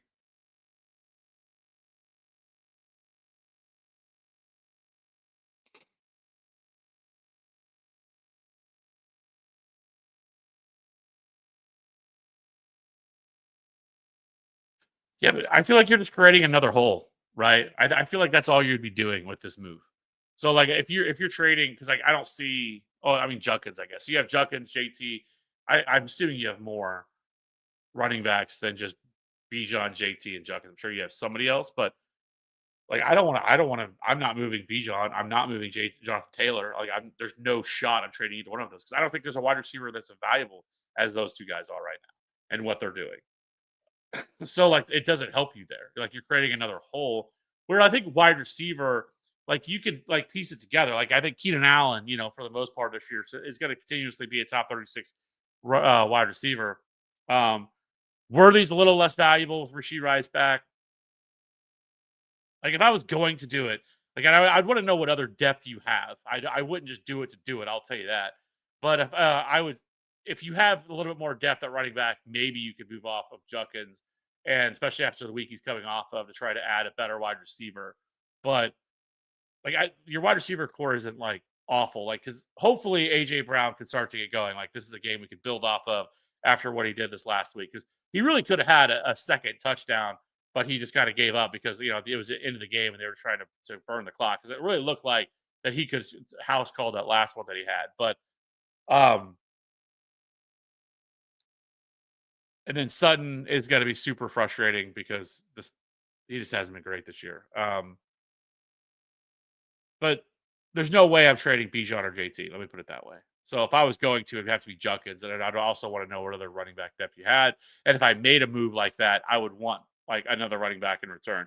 Like I'm not talking like starting caliber running back, but I would want something that's like where I'm adding some depth back to this team. So if something were to happen to JT or Bijan, and or let me put it this way, I would want Tyler Algier and or DJ Giddens on my bench if I was going to if I moved off of Junkins and I only had those two because I would want something in case one of those guys went down. Oh, we already got that one. Should I have accepted this trade? Saquon and Nico for Garrett Wilson. I have Wilson. Yes, I would have accepted that trade.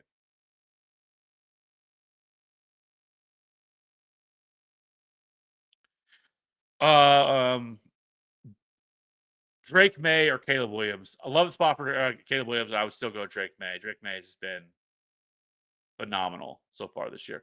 If you haven't already, Ashton dropped our Discord. This is for the TFA Discord, absolutely free, no strings attached.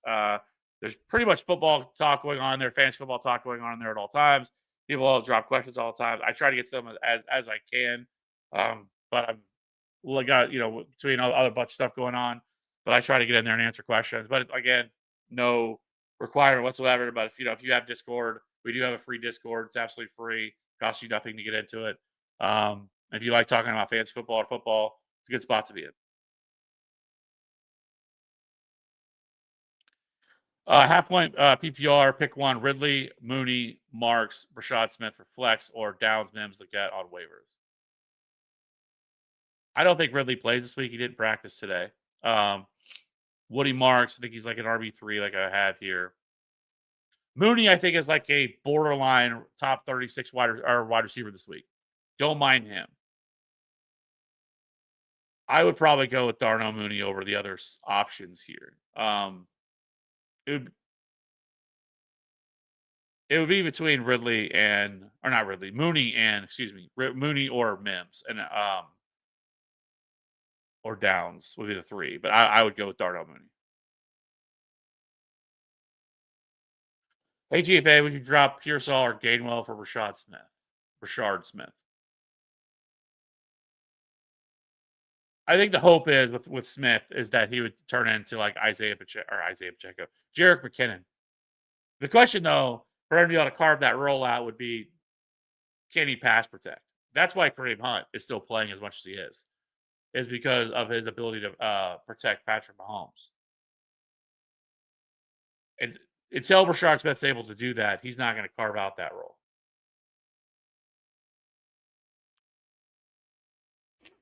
But I'm perfectly okay if you want to drop Gainwell for Rashad Smith, though.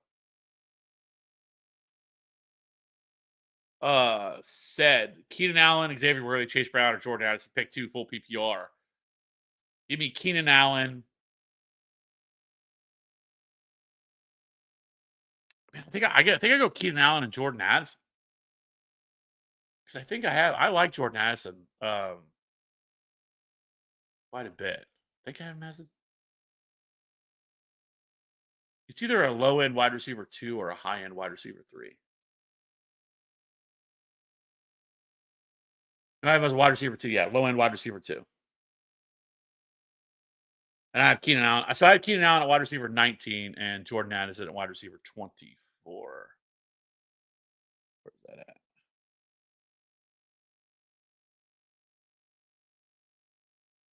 I think that's where I have him. Yeah.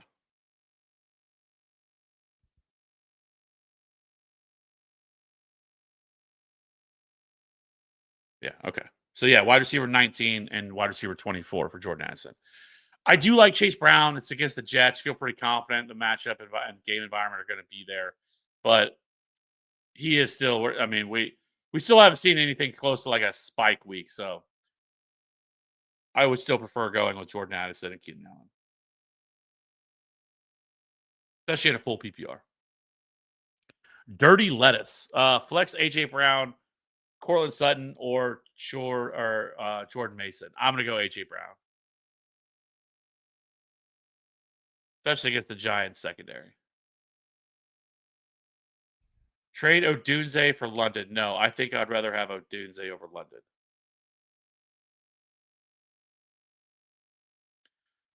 Potato Juice, great name. I got offered to give Josh Jacobs for James Cook and Bucky. Oh yeah, if you're trading Josh Jacobs for James Cook and Bucky Irving, I'm doing that without like hesitation.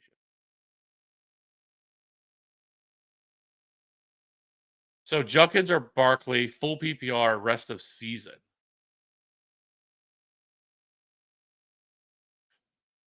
It's crazy to even.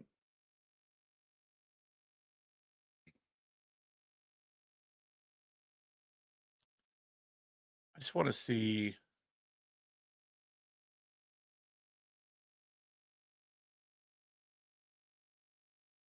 What is. Because I feel pretty. It's gotta be. It's gonna be Saquon. Like I can't not. But it's crazy it's even like considered.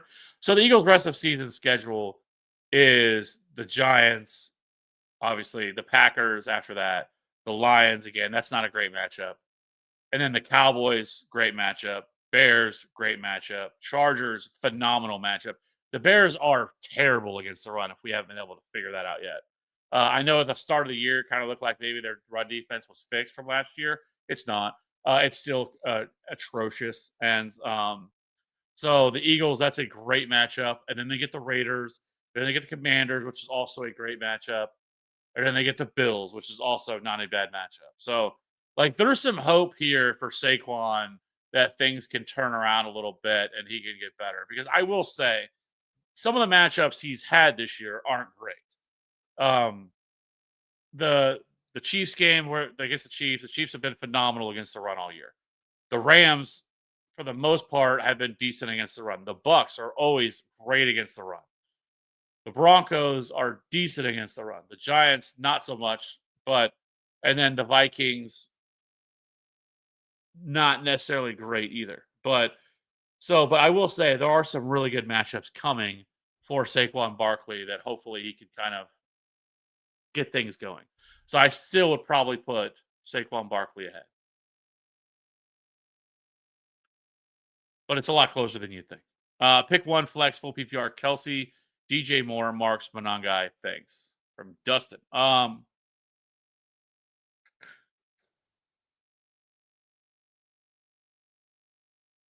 Probably go Travis Kelce with what you have here.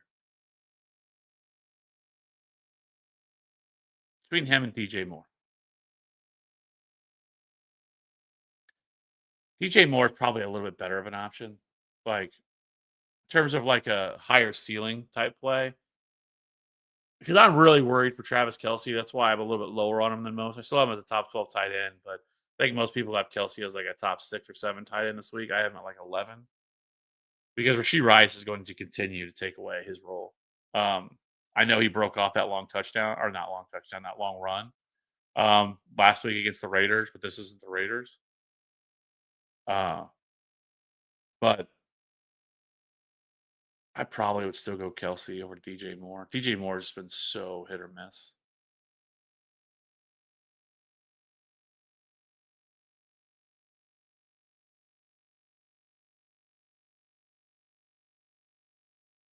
Did we already get that one? Did we already have that? Keenan Isaiah Roy, Chase Brown. Yeah.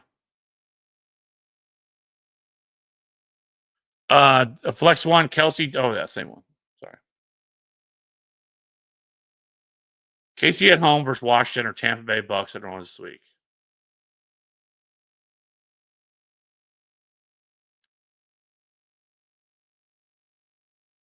I think with Debo Samuel, Terry McLaurin, like all the weapons being back, I probably go Bucks.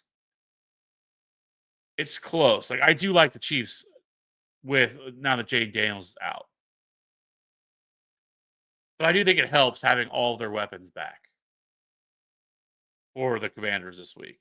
Where the Chiefs, I mean, the Chiefs, the things I'll say about the Chiefs is like the Chiefs defense has been really good. Like they don't allow a lot of points, they don't do a lot of that, but they also don't get a lot of pressure on the quarterback. They don't draw a lot of sacks. They have it all year. It's been a problem. They're not a defense that can. They're not a defense that gets pressure with their front four. Like you can't just bring their front four and they're going to get pressure routinely. It won't happen because teams just double Chris Jones, and then what ends up happening is the other guys aren't good enough to get consistent pressure on their own. George Karlaftis can at times, but that's really been it. And so I think that like they just haven't racked up a lot of sacks, which then that means you're not going to get a lot of forced fumbles, and you're going to have to get INTs. And the problem with INTs is with the Chiefs, they don't do that at a high rate either because they never get their damn head turned around ever. It's why they draw a lot of penalties because their secondary never gets their head turned around. So I think the Chiefs defense is a very safe defense this week, but I think the Bucks have a higher ceiling.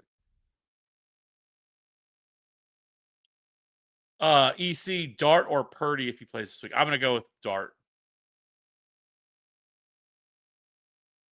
300 plus yards is a big bonus. Does Purdy hit it versus Houston? That's the thing. I mean, this Houston defense is really good. I know that JSN has had a big day against them, but JSN's had big days against pretty much everybody this year. But and I will say, if Purdy plays, Purdy has not ever been good against pressure. Like if you can get pressure on Brock Purdy, he does not do very well with pressure at all. He never has. I used to say the same thing back about Derek Carr. Back when Derek Carr was like first couple years in the league, and everybody was crowning Derek Carr as like this phenomenal quarterback, and oh look how great he's been. But you would look like he would crush like bad defenses, but then when he would go up against like a legit defense, he would have terrible games every single time. And he just was never great against pressure. And Brock Purdy's the same. And so, like, if Houston has an incredible front four with Will Anderson and some of the other guys they have there, and Danielle Hunter, like, it could cause a big problem. So if Brock Purdy plays, like, it's going to limit their ceiling quite a bit. So I would still go Jackson Dart. Mike, I'm torn between Aaron Rodgers or Baker Mayfield this week.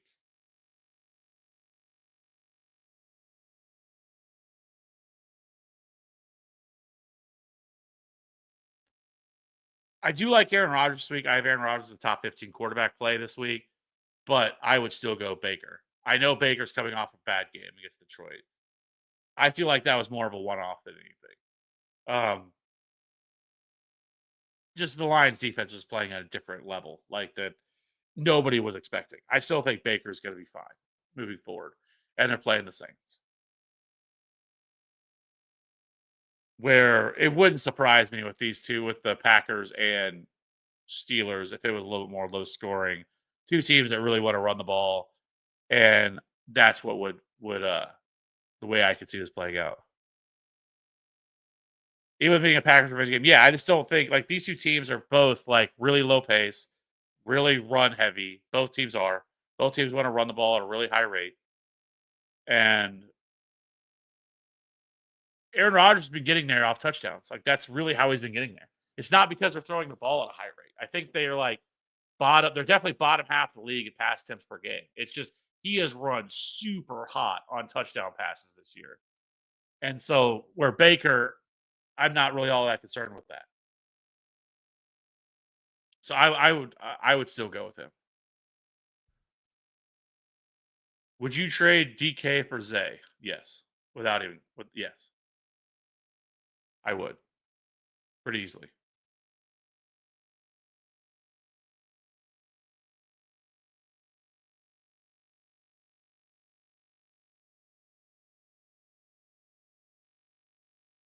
Yeah, without even really having to think hard about it. Yeah.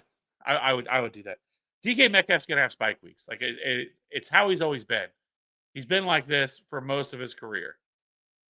Even when you go back to the Seattle days, like would have spike weeks. Like he would have weeks where he could give you 30, then he's gonna have games where he's gonna give you 5. It's just who he is. He is a big play wide receiver. He's not necessarily a possession wide receiver. He never has been. And so that's going to be the frustrating thing where Zay Flowers, I think, has a safer every week floor with the way he's utilized in this offense with now, especially with Lamar Jackson back. Any good buy low running backs I can target? I have surplus bench pieces. Haven't seen any game film. Is Trayvon Henderson worth a stash or some other running back targets? Is he worth a stash? I don't know.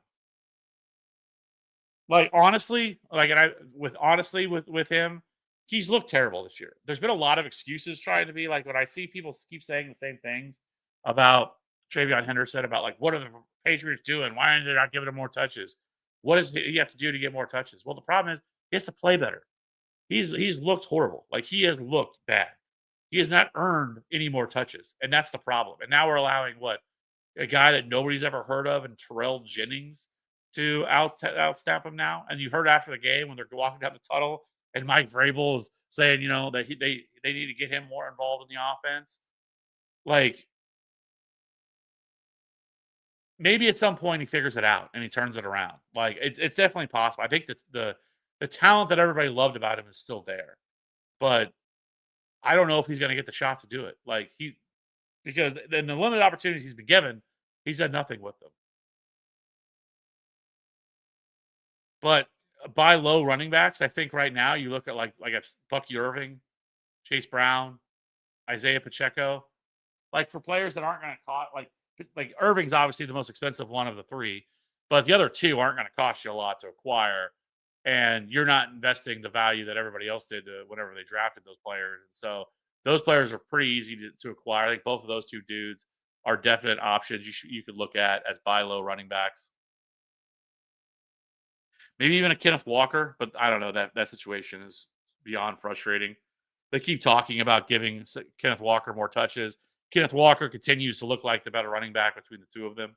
I mean, Charbonnet's averaging 2.8 yards per carry on the year, and they just keep feeding him goal line carries. It just every time they get to the goal line, it doesn't matter what happens, how it happens.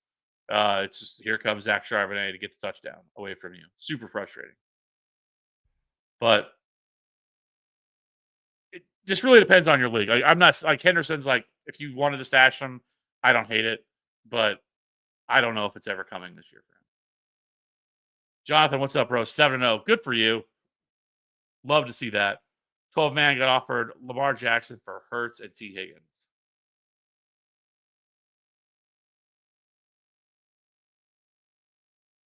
I got CMC, Achane, Henry, Dowdle, Quentin Johnson, Devonta Smith, Waddle, Goddard, CMC, and Achane handcuffs. Christian McCaffrey's been so good this year too.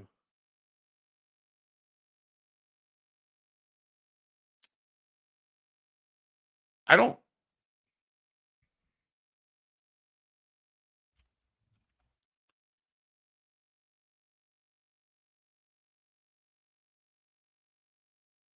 I don't think that's that big of an upgrade.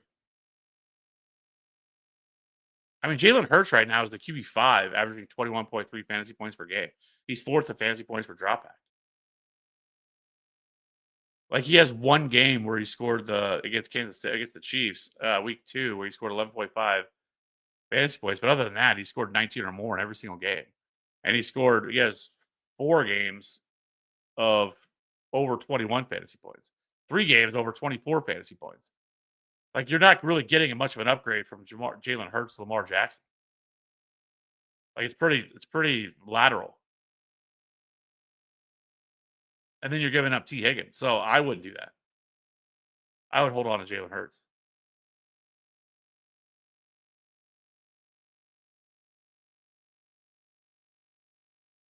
It's crazy that Jalen Hurts last week too only threw the ball 23 times, still threw for 326 yards and 3 touchdowns. Mike, Monongai is starting to show some flash. Might be a good stash. Yeah, I mean, if he's sitting out there for sure, he's definitely worth a stash. And he's not even just a stash at this point. He's something that you can plug in as a flex if you needed to. He's been good enough to where and seeing enough touches now to where he's not just a stash. Like he's a you could plug in a pinch and as a flex option. So yeah, he's looked pretty good. I mean, like I said, like guys like Tyler Algier has been rostered for all year, like less than 40% of leagues. I don't understand it because he sees so much work. And now Mononga is starting to look like somewhere in that range where he's going to get like 8 to 10 touches every game. ATFA, would you start Jake Ferguson or should I pick up Gaston or Taylor? Full PPR. Oh, I'm going Jake Ferguson for sure. Jake Ferguson's the top 3 tight end right now every single week.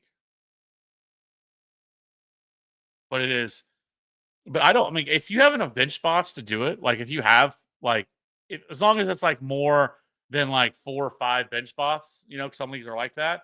Like if you have 6 or 7 bench spots, like I have no problem with stashing Gadsden as well. Because it does worry me a little bit with Ferguson that once now you have everybody back. Like how does this all look every single week? Like I know Ferguson scored a touchdown last week, so he still had a pretty solid week. But like with now that as things continue, like how do things look with CeeDee Lamb and George Pickens every single week? Like I think there's going to be some down weeks with Jake Ferguson where he was almost like a locked in every single week. Um, tight end one, like top 2 or 3 tight end every week with CeeDee Lamb out. So I don't mind stashing Gaston either if he's sitting out there. Tyler Cousins, if Phoenix is out, Mariota or Mac Jones. You know what? I think they just. You know what I think is going to happen in that game, and this is like I think they just run the shit out of the ball with Bijan and Tyler Algier and just run it right down the Dolphins. I mean, the Dolphins is in such a mess. That entire team is a mess. The offense doesn't scare me. I love the Falcons defense this week, but I think they could rack up well over 200 yards rushing on this game.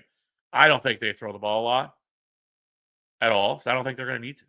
And so I would go probably Marcus Mariota of the 3.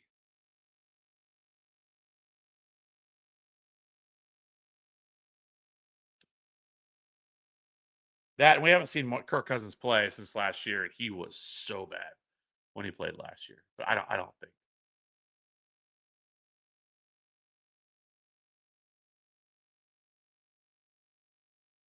the only issue I've had with Algier is the coaching and the inconsistent uses of him. But like he really hasn't been that inconsistent for the most part. I mean, he There's definitely been some down weeks with Algier. Like I'm not gonna sit here and say like he's been great every week. Like, but he's had 3 down weeks and he's had 3 decent weeks, right? San Francisco, they were trailing for most of that game. Tampa Bay was somewhat similar, but that's also not a great matchup. Tampa Bay is really good against the run. Even in the game against Tampa Bay, he had 10 carries. Wasn't targeted, only had 24 yards, but that's just not a great matchup either. But the other games that he's had, 16 carries, only 1 carry against Carolina. In that game, I think he got hurt in that game, if I remember. He got banged up, but because he only played 10% of the snaps, which is by far the lowest he has all year. But anyways, then after that, Washington, Buffalo, 16 carries, 10 carries. He also has 3 touchdowns. Like, don't get me wrong. Like, I see where you're coming from, but like, he's not somebody you're going to want to plug in and play every single week. Like, I wouldn't be like, I'm flexing him every single week. But like with all these bye weeks going on, I would love to have Tyler Algier on my team right now to be able to plug in as a flex against Miami. So, and then if something happened to Bijan Robinson, he's going to get all of the work. My bench is Flacco, Chase Brown, Vidal, Kyron Williams, Nico, Xavier Worthy. Who should I drop for Gatson? Did you say? Yeah, you have Hurts, Devontae, Rashad White, Keenan Allen, Mike Orr. So the Eagles have already had their bye, right? No, they haven't. The Eagles' bye is coming up. Actually, I have their schedule pulled up right here. Their bye is.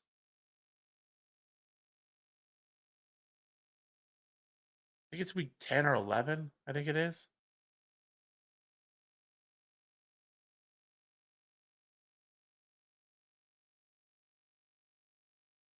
Or no, it's after this week. Next week's their bye. Okay, yeah, week 9 is their bye.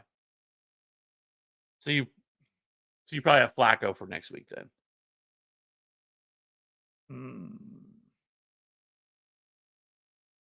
There's nobody else I want to drop. I'm not dropping Chase Brown. I'm not dropping Vidal. I'm not dropping Williams, Nico, or Xavier Worthy.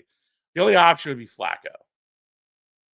I guess the only thing I would ask is like, but you're gonna have to do it next week, so I guess it's kind of pointless at this point because you'd only be stashing for 1 week because you're gonna have to do it you're gonna need Flacco for next week for Jalen Hurts because you don't have anybody else that you could drop. So yeah, I probably wouldn't worry about it then because you don't really have anybody to drop at that situation with that being your bench. I guess what you could do if you have IR spots available though, you could drop or not drop. You could put Nico Collins once he gets ruled out if nobody adds Gasson, and just put Nico in your IR if you have a spot, and then pick up Gatson that way. You don't have to drop anybody. Would you start Chase Brown or Pacheco or Pearsall at flex? I don't think Pearsall plays in practice today. I don't think he plays, so it's become down to Chase Brown and Pacheco. I would go with Chase Brown against the Jets.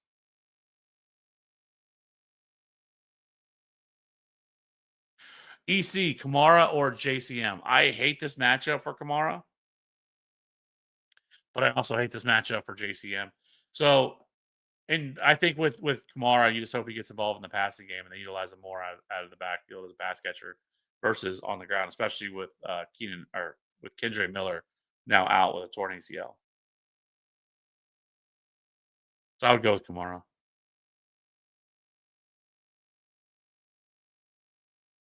I'd say Max Jones, I think he's played well enough to start. It's not bad. It's the matchup.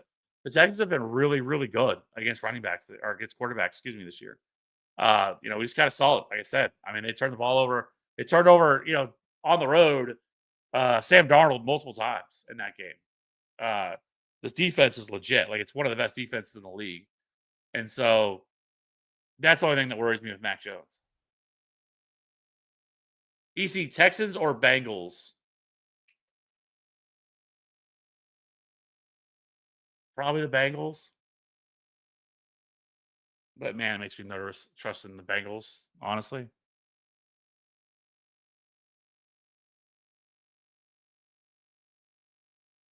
The Wan'Dale Robinson disrespect stays crazy in rankings. Yeah, maybe. I don't know. I probably need to adjust my priors, honestly, on Wan'Dale. Like, I don't hate Wan'Dale. I think you're probably starting him, especially in a week like this. I should probably have him a little bit higher than probably what I do at this point, especially the last 2 weeks. Maybe I will. Maybe when you watch the video tomorrow, my maybe he might make an appearance.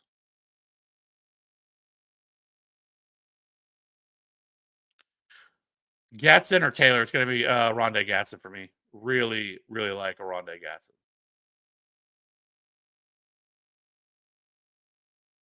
I don't mind Taylor either against the Bengals, but it would still be a Rondé Gatson for me.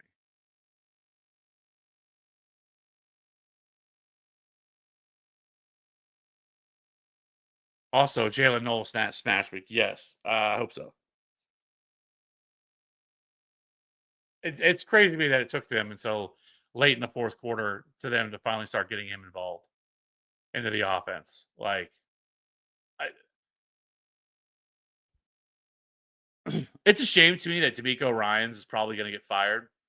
Probably by the end of this year, just as how poorly they played and they've underperformed.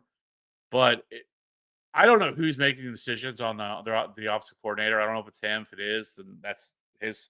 Because like Bobby Slowick got all the hate last year, and then he got fired. And then they bring in Nick Caley, and Nick Caley also just looks lost in what they're doing with this offense. And so like it's been frustrating. 'Cause I actually think D'Amico Ryan is actually a really good head coach. I think he's a good coach. His defense is phenomenal. Obviously, he's more, obviously it's D'Amico Ryan's. Obviously, he's a defensive guy. But yes, but I love Jalen Noel this week. I got one more tough choice trying to decide between Harold Fannin Jr. versus New England or Evan Ingram versus Dallas. I'm leaning Fannin with Joku out. Mike, this isn't a hard decision for me. This is easily Harold Fannin. Evan Ingram was like a low end tight end two for me, or like a middle of the. He's like tight end 17 or 18 for me. I think is where I have. I have Harold Fannin as a top 10 tight end. What do you think about Jags, DSC? So they're like a very opportunistic defense. Okay, like that. That's who they are. They have done a really good job of creating turnovers so far. I think it really just, as far as I always consider with defenses, I just prefer to play matchups every week. I mean, there are low owned defenses every single week that are just easy stream options. Last week was the Panthers. They were rostered less than 1% of leagues. They were an easy team to go out and pick up. They went out and scored 16 fantasy points. This week you have two defenses that are that were rostered less than 10% of leagues in the Falcons and then the Bucks. Like it's just every week there are all these defenses that I think that are worthy of adding. I don't think you need to. I'm not a big fan of setting it and forgetting it defenses. Like what defense, like fantasy defense this year, have you been able to just trust every single week that they're going to get it done? Like the Seahawks have been up there, but there's not many. And there's definitely matchups where they're not as enticing. I would just rather stream every single week. I figured you might laugh that one. I guess I still have hopes for Ingram. So the thing with Ingram is he's just extremely volume dependent. Like that's what he was with Jacksonville. Like but he's not going to see that volume ever in for Denver. Like he doesn't. He's not a great yards after the catch guy. Like he's not going to create yards on his own. He's not really going to be involved on the goal line or in the red zone. So like that's the problem with him. Like he needs volume. Like that's what made him so enticing when he was with Jacksonville is because Trevor Lawrence would just pepper him with targets. And within this offense that they have here, like that's not going to happen.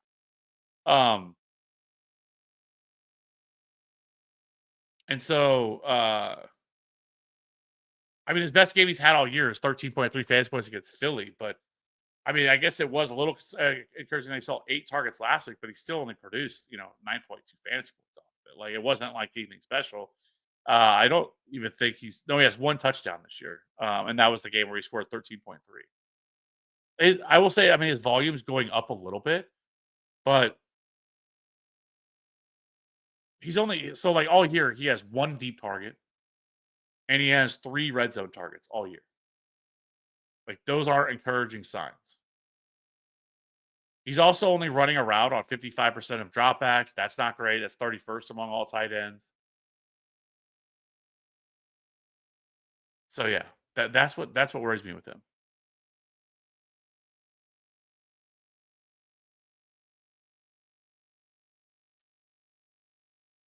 Yeah. Yeah, Lawrence definitely last year, it was really just or in years prior, years prior to that, they had nobody to throw the ball to, and then last year, at least it was that, so. Jake, do you think offering a combo of Juckins, Bucky, and Rice, like Buka, Wilson for Bijan is fair, or do I need to offer more? I love Bijan, had him very or every year since he was a rookie.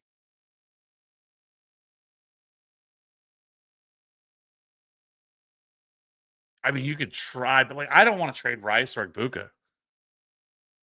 I mean, then Garrett Wilson's not enough because Garrett Wilson's hurt, and that's people are gonna hate that. And then, I mean, Bucky's hurt, so that lowers his value significantly. Like, I don't like you would probably have to trade like Bucky and Rice or Ibuka, and I don't even know if the person does it for that. Honestly, like it might take more, and like then you're just like gutting your team, and you're just like rage baiting, trying to do whatever you can to get Bijan Robinson, and you're just like cutting your nose off to spite your face, as they say. Um, and so like I probably don't make that move. Like I don't know what the rest of your team looks like to say it for sure, but like to say what the rest of your team would look like, but I think you'd just be hurting yourself more than it helping. I got Fannin with McBride on bot. Yeah. Yeah. Chris, somebody dropped Addison for some reason. I picked him up and we'll start him. Do you think he'll do okay on oh man. I agree. I think someone said here I like to play. Yeah. But God, I hate Thursday night games of fantasy. Yes. These games are all over the place. Like, but I will say, I feel like for the most part this year, Thursday games have been better. Like, they haven't been complete dumpster fires in terms of like just really low scoring affairs. Like, I don't think a lot of people thought that the Steelers and Bengals game would have went like nuclear. Was it 31-30 or whatever it was, and just produced all this fantasy production that it did, except for DK Metcalf. Uh, but yeah, I mean Thursday's wild. I will say this is a pretty I mean, Chargers and Vikings, I could see it going different directions. I could see it being low scoring, but I'll say it well I want to see if Joe Alt is going to play. I'm trying to see. Let me see. So he's questionable for tomorrow. Like I feel like if Joe Alt gets back and Pipkins, their right tackle, is back, like then maybe you feel a little bit better about this team and being able to throw the ball more because they're not really great at running the ball at this point. But I think if both of them are back, I think it actually helps them being able to throw the ball and do a lot more. But yes, I feel like I've had somebody on like my home league. Like I've literally every week I have somebody that's playing Thursday night football. But I do think Jordan Addison though. I mean, he's a top 24 wide receiver. I think that's what it was, wasn't it? Yeah. Bills or Chiefs DST. I'm gonna go Chiefs. It's really close between both of them. I had the Chiefs just ahead of them. Thoughts on Lamar plus Nico for Saquon and Rice? Oh yeah, I'm doing it. Assuming this isn't a I'm assuming this isn't a two quarterback league. If it's not, absolutely, I'm doing that. I mean, it's crazy, but like actually, just to get Rice. I mean, I think Rasheed Rice is a top 6 or 7 wide receiver the rest of the way. But assuming this isn't a two quarterback league, super flex, yeah, I'm doing that, no problem. Well, you see, if I just would have went down one, you told me. So 10 team, half one PPR, one quarterback, 3 wide receiver, 2 quarterbacks, one flex, one tight end. So as long not a super flex, yeah, we're doing that all day.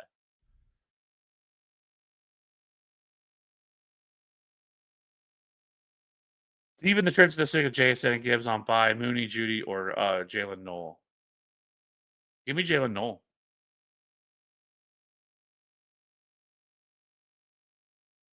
having trouble starting players this week with the bye. I think it's too late to get trades in. It depends. I mean, most leagues are like 48 hours, I think. And none of these players are Thursday night games, so you should be all right.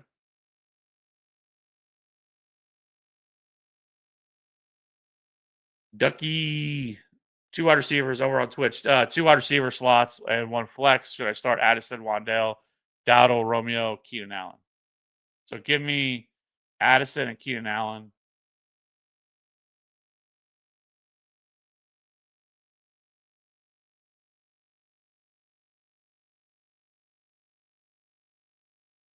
And then, man, it makes me nervous.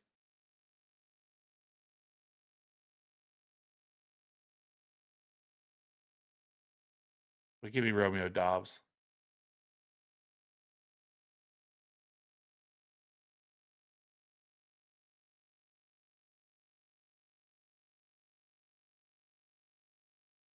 Trying to trade Lamar away for a top running back and trade either Nico plus LAC wide receiver for a better wide receiver.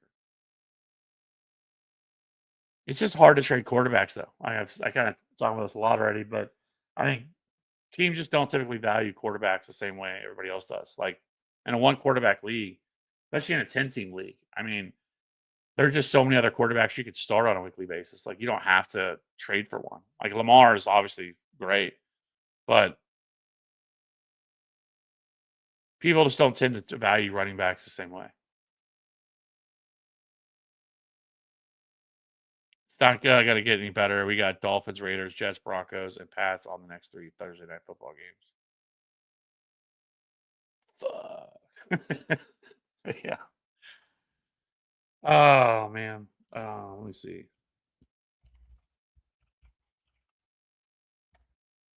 I don't even think I paid attention to what the Thursday night football schedule was. I usually have to. I always forget. I'm like, oh yeah, let me go look. What the next one is? I know. I feel like for the most part though, they've been decent though. In the years past, like they used to always be like horrendously bad. There we go. So where are we at? Week 8. Yeah. Okay. So yeah, next week is Baltimore and Miami.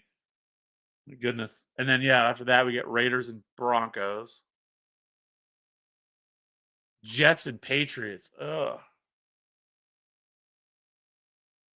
See, then it gets a little bit better. We get Buffalo and Texans, Chicago, Philadelphia. I think that's Black Friday. Yeah, that's the Black Friday game. Oh yeah, there's not. That's right, because that's Thanksgiving week. And then, which I will say, the Thanksgiving slate this year is awesome because it's Packers, Lions, Chiefs, Cowboys, and then it's Bengals and Ravens, which would have been better if we had Joe Burrow. But at least if Joe Flacco continues to play that he's been playing, then that game could be awesome on that. And then the next day we get Bears and Eagles.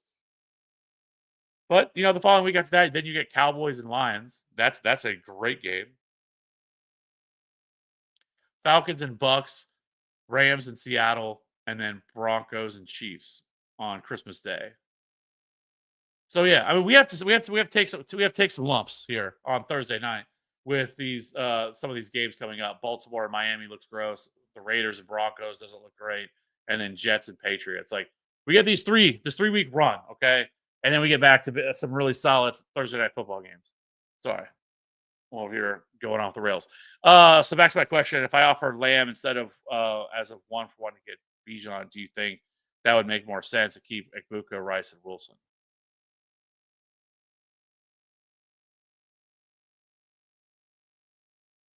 Jake, did you say? Let me see. Scroll up here. Did you say what running backs? So you have Junkins and Bucky, right? Yeah.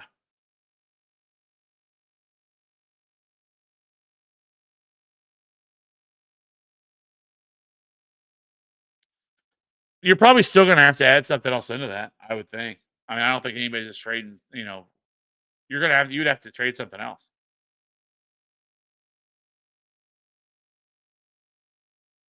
Like I don't like. What's your record right now, Jake?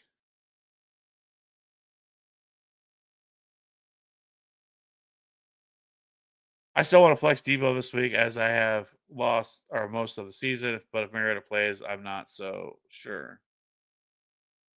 Oh, the only other flex is Chubb and Judy.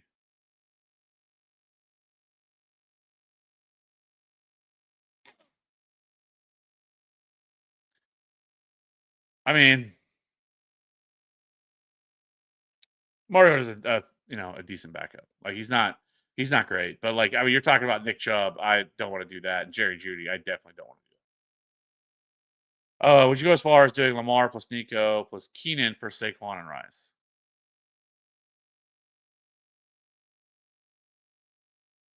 Yeah, I have no problem doing that either. But with Nico missing this week because he has a concussion, that's probably going to make it a little bit tougher.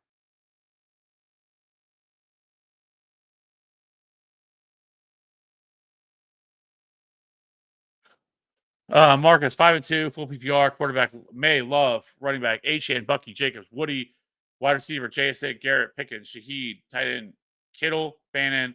I just traded Josh and Pickens for Derrick Henry and Amon Ra. Thoughts?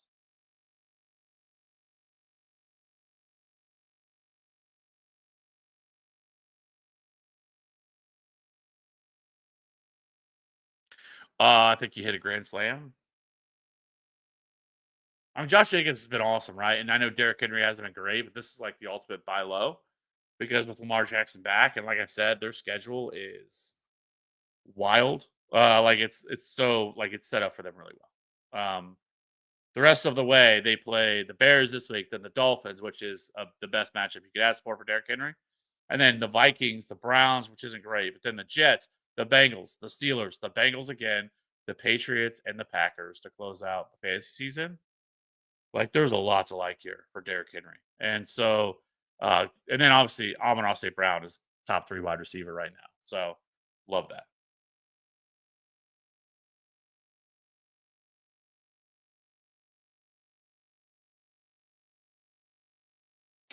I'm a Jets fan. It cringes. I hear you say them. Yeah, it's tough. Like I have a lot of respect for people like shit on the like or talk like about like the Browns and like how much it must hard to be a Browns fan, which it definitely would be very hard to be a Browns fan. Like I'm not taking anything away from them, but I also think it'd be really hard to be a Jets fan. Like the most recent success I can think of is like when they had Mark Sanchez, and like that wasn't like great, but like you know like like, I just feel like they've constantly been, and then you draft Sam Darnold and Sam Darnold leaves, and now you have Sam Darnold the last 2 years, like, balling, and, like, it's just one thing after another with this franchise and continually making poor decisions on coaching hires and, um, stuff that they do and then on that team is just blows my mind, every year. We keep doing the whole, like, now we're to the let's add like it's the retread quarterback over and over again instead of continually trying to draft quarterbacks. Like when you're picking at the top of the draft, which the Jets pretty much routinely are, they should be taking quarterback as much as they possibly can. Keep trying to, get that franchise quarterback because that's obviously what they need. Should I be holding Joe Burrow? Like I've seen like there's some talk like maybe he could be back mid December, but like I think it really depends on like your situation and how many. If you don't have anybody that needs to go on IR and he's just sitting there, I'm fine with it.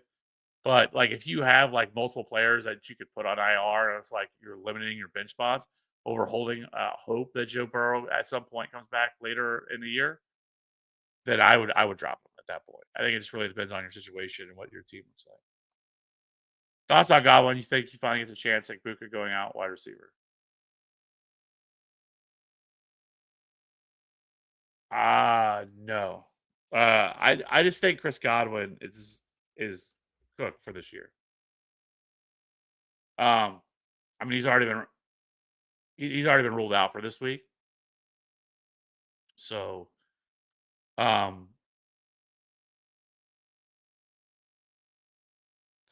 like I just don't like I don't I think he's droppable, honestly. Like I've talked a lot about this situation with him, but like he has been It's been a brutal year for him, like calendar year, because he suffered that injury, and then all of a sudden, he over the off season in the summer, he has to have surgery again, tie rope surgery, all this other stuff done because he gets a second, injury, and then all this lead up, and he finally is able to come back, and he's back for what, a week it was, and he's out again. And so, like, he might not be back. I mean, I'm again shocked they hadn't put him on IR again, but I guess, well, if he started the year on IR, then maybe that's why, because to put him on season-ending IR. But I don't think he's going to do anything this year. Like, I think he needs an entire offseason to recover and everything else, and then maybe he can get back to being a semblance of what he was. But like the injuries he suffered are pretty significant. Miro is good, one of the best backup course. Yeah, I mean, I think he's a solid backup.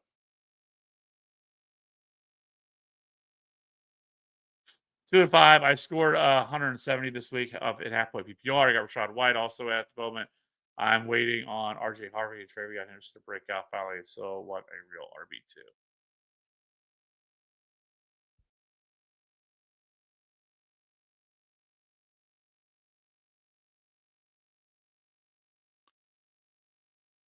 I guess some of that makes sense because you've been waiting for Rasheed Rice. You just had him kind of sitting there.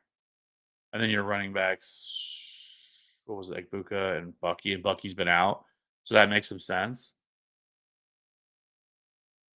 But at the same time, I think this team has a lot of potential now that you got Rasheed Rice back. Like Rasheed Rice is a dog. And a top 5, 6 wide receiver rest of the year.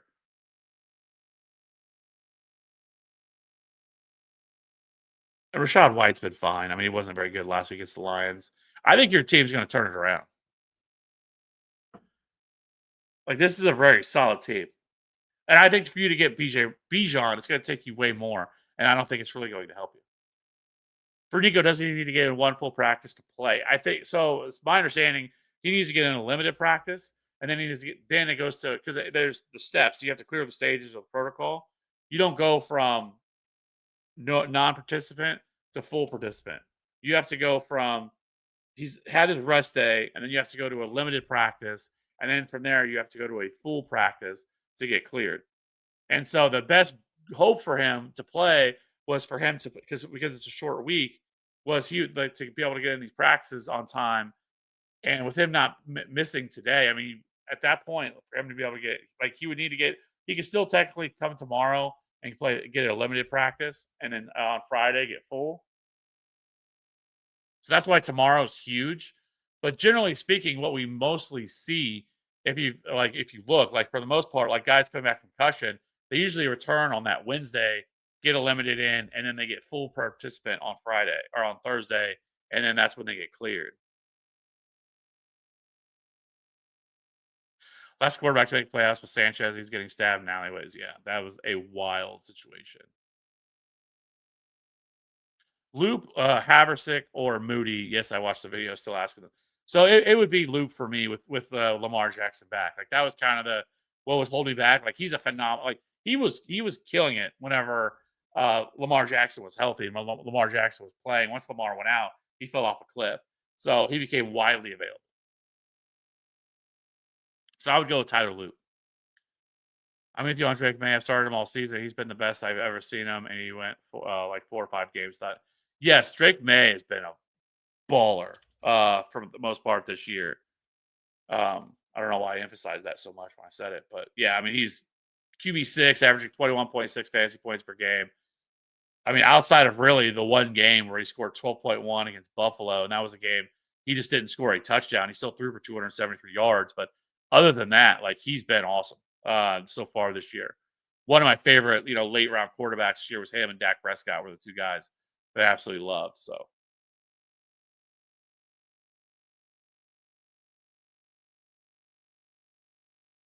rest of season, Quentin Johnson or Keenan. I would probably still go Quentin Johnson between the two of them. So with McBride out this week, are you like fanning? Luckily, my only buy this week. Yeah, you are super lucky this week, Jake. Like, if you only have one player on buy this week, I envy you. I have like 7 players on buy right now, or 6 players on buy. Like, the majority of my bench is buys. It's rough out here. for my home league fantasy team. And yeah, Fan is top 10 tight end. So I have a problem. I only have 4 bench spots. Amon-Ra, Kyren, Laporta, Lamar. I have Nico in the starting lineup and Godwin in IR. If Nico is out this week, drop Godwin and get Booty. Yeah, I do that.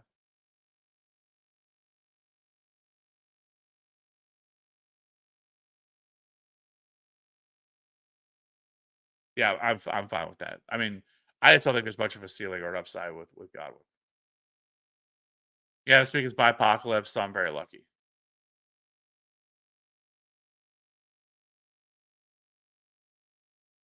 Oh, do you have this week? Yes, I have tight ends. Where's that? Right here. Why is it like freezing and not switching over like I tell it to? There it goes. Taking a minute for it to switch. But these are the tight ends that I have, or the top 24 tight ends for me this week.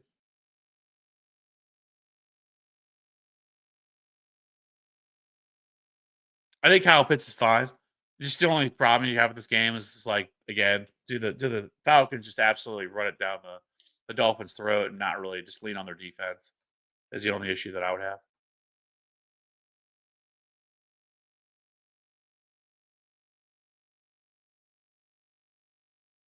So that's how I've been all year. I knew this week was coming. I knew that I had like the majority of my studs are like all on bye this week. And so like I was pretty much just preparing. Like last week, I was like doing all the math. Like, okay, if this team loses, this team loses. Okay, I should be okay. For next week. And as long as I get the win, which I got the win last week, and yeah, that's kind of how I've been. Like I pretty much was expecting this week to be rough, and it feels rough. Fannin or Franklin, PPR, San Francisco defense or Cincinnati. I'm gonna go San Francisco's defense over Cincinnati, and then I would go with Harold Fannin. Tight end week. National tight end week this week too. So, I mean, it's got to mean something, right?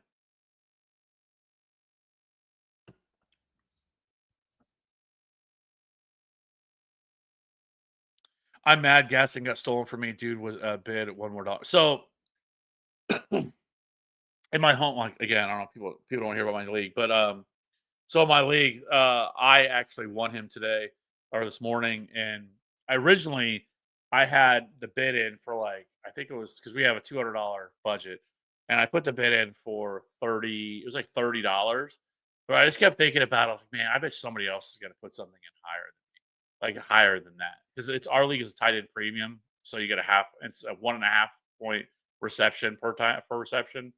So I was like, I bet somebody put something in higher than that. So I just kept thinking about it. I was like, you know what? Let's fuck it. And so I threw it in for 41, and I ended up winning them. The next bet was 40. So if I wouldn't have changed my bet last second, right before I went to bed last night, I would have lost them. Which I also have Trey McBride, but it's tight end premium league. So like they're a little bit more valuable and viable to start in your flexes every week. So yeah. But yeah. I mean, that's a nice consolation prize. Fannin, I think, especially if they trade David Njoku, I think rest of season could end up being a big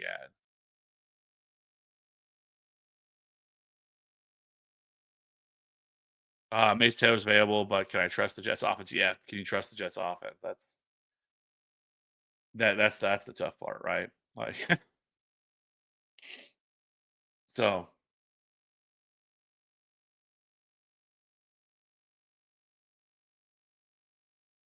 I actually think that's a positive, at least for the pass catchers, for this team, that Tyrod is actually starting because he's a more capable quarterback. Um, and so I think it's actually better for Mason Taylor that Tyrod Taylor is going to start. I know Aaron Glenn liked to come out with his old, you know, doesn't want to give away the competitive advantage of letting him, whether it's going to be Justin Fields or Tyrod Taylor today. That was the most ridiculous thing from an 0-7 team to say. But I do think if you're going to play Mason Taylor, you really want, I think, Tyrod Taylor to be the starting quarterback because I think Mason Taylor gives them their best bet or best option, and it is a good matchup against the Bengals.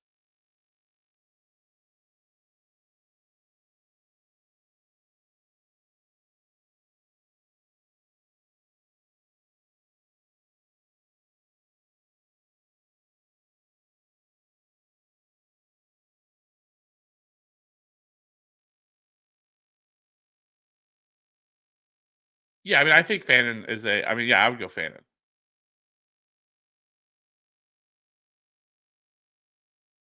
Will Jennings ever be startable again?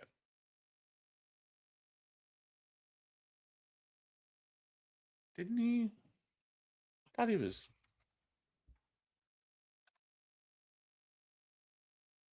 Did he score a touchdown last week? He did not. I thought he did score a touchdown. Maybe I'm misthinking.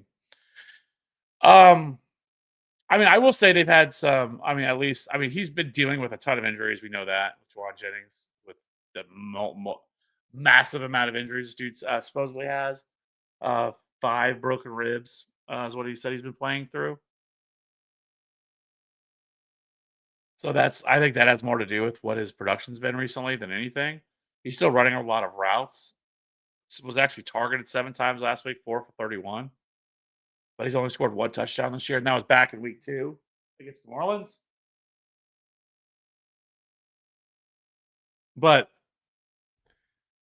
last week, I mean, against the Falcons, they just didn't really need to do anything. I mean, they just ran the ball with CMC and just like fed him. Like even Kendrick Bourne didn't do anything last week for the 49ers.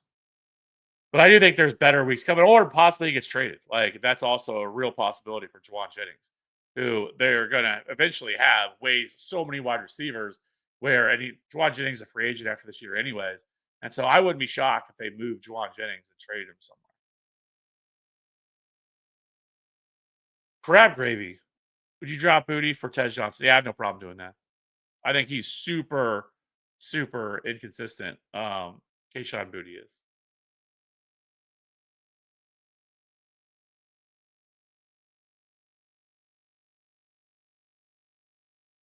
Is it Fannin Taylor Pitts or Gabriel Tyrod Penix?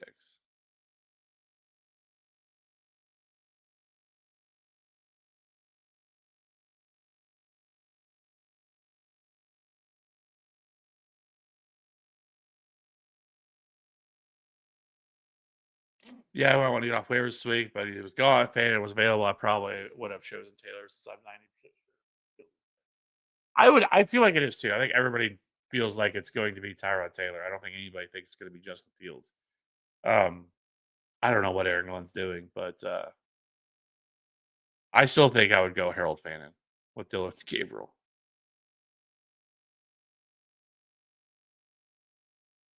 So Adams or Doomsday rest of season PPR. It's going to be a Doomsday.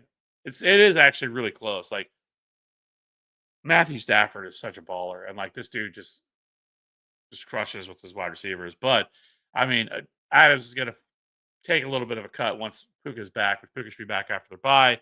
Odunze is definitely their number 1 wide receiver in Chicago. So it is slightly towards Odunze, but I still love Adams as well. That being said, I think that's the last question we got in here. So I think I'm going to go ahead. I've been on now for 2.5 hours answering all the questions. Appreciate everybody rocking with us. I'll have my video dropping tomorrow, which is like I've already talked about: quarterback, running back, wide receiver, and tight end. Just overview of the entire slate, best matchups, best plays, especially for a week like this where I get a little more in depth on certain things. And then we'll be back again. Well, I don't know. Well, actually, I don't think I'll be back again on Sunday morning because we have baseball. But I will be back Sunday night for the waiver show. We'll be back Thursday as well for all of our.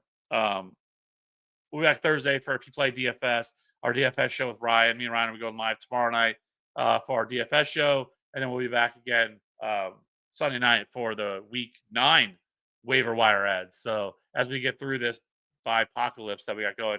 So if you haven't already, hit the like, hit the subscribe. Really appreciate it. Appreciate everybody's support. Appreciate everybody rocking with me online. Appreciate all the questions. And had a lot of fun. We'll be back again. Have a good night. Bye.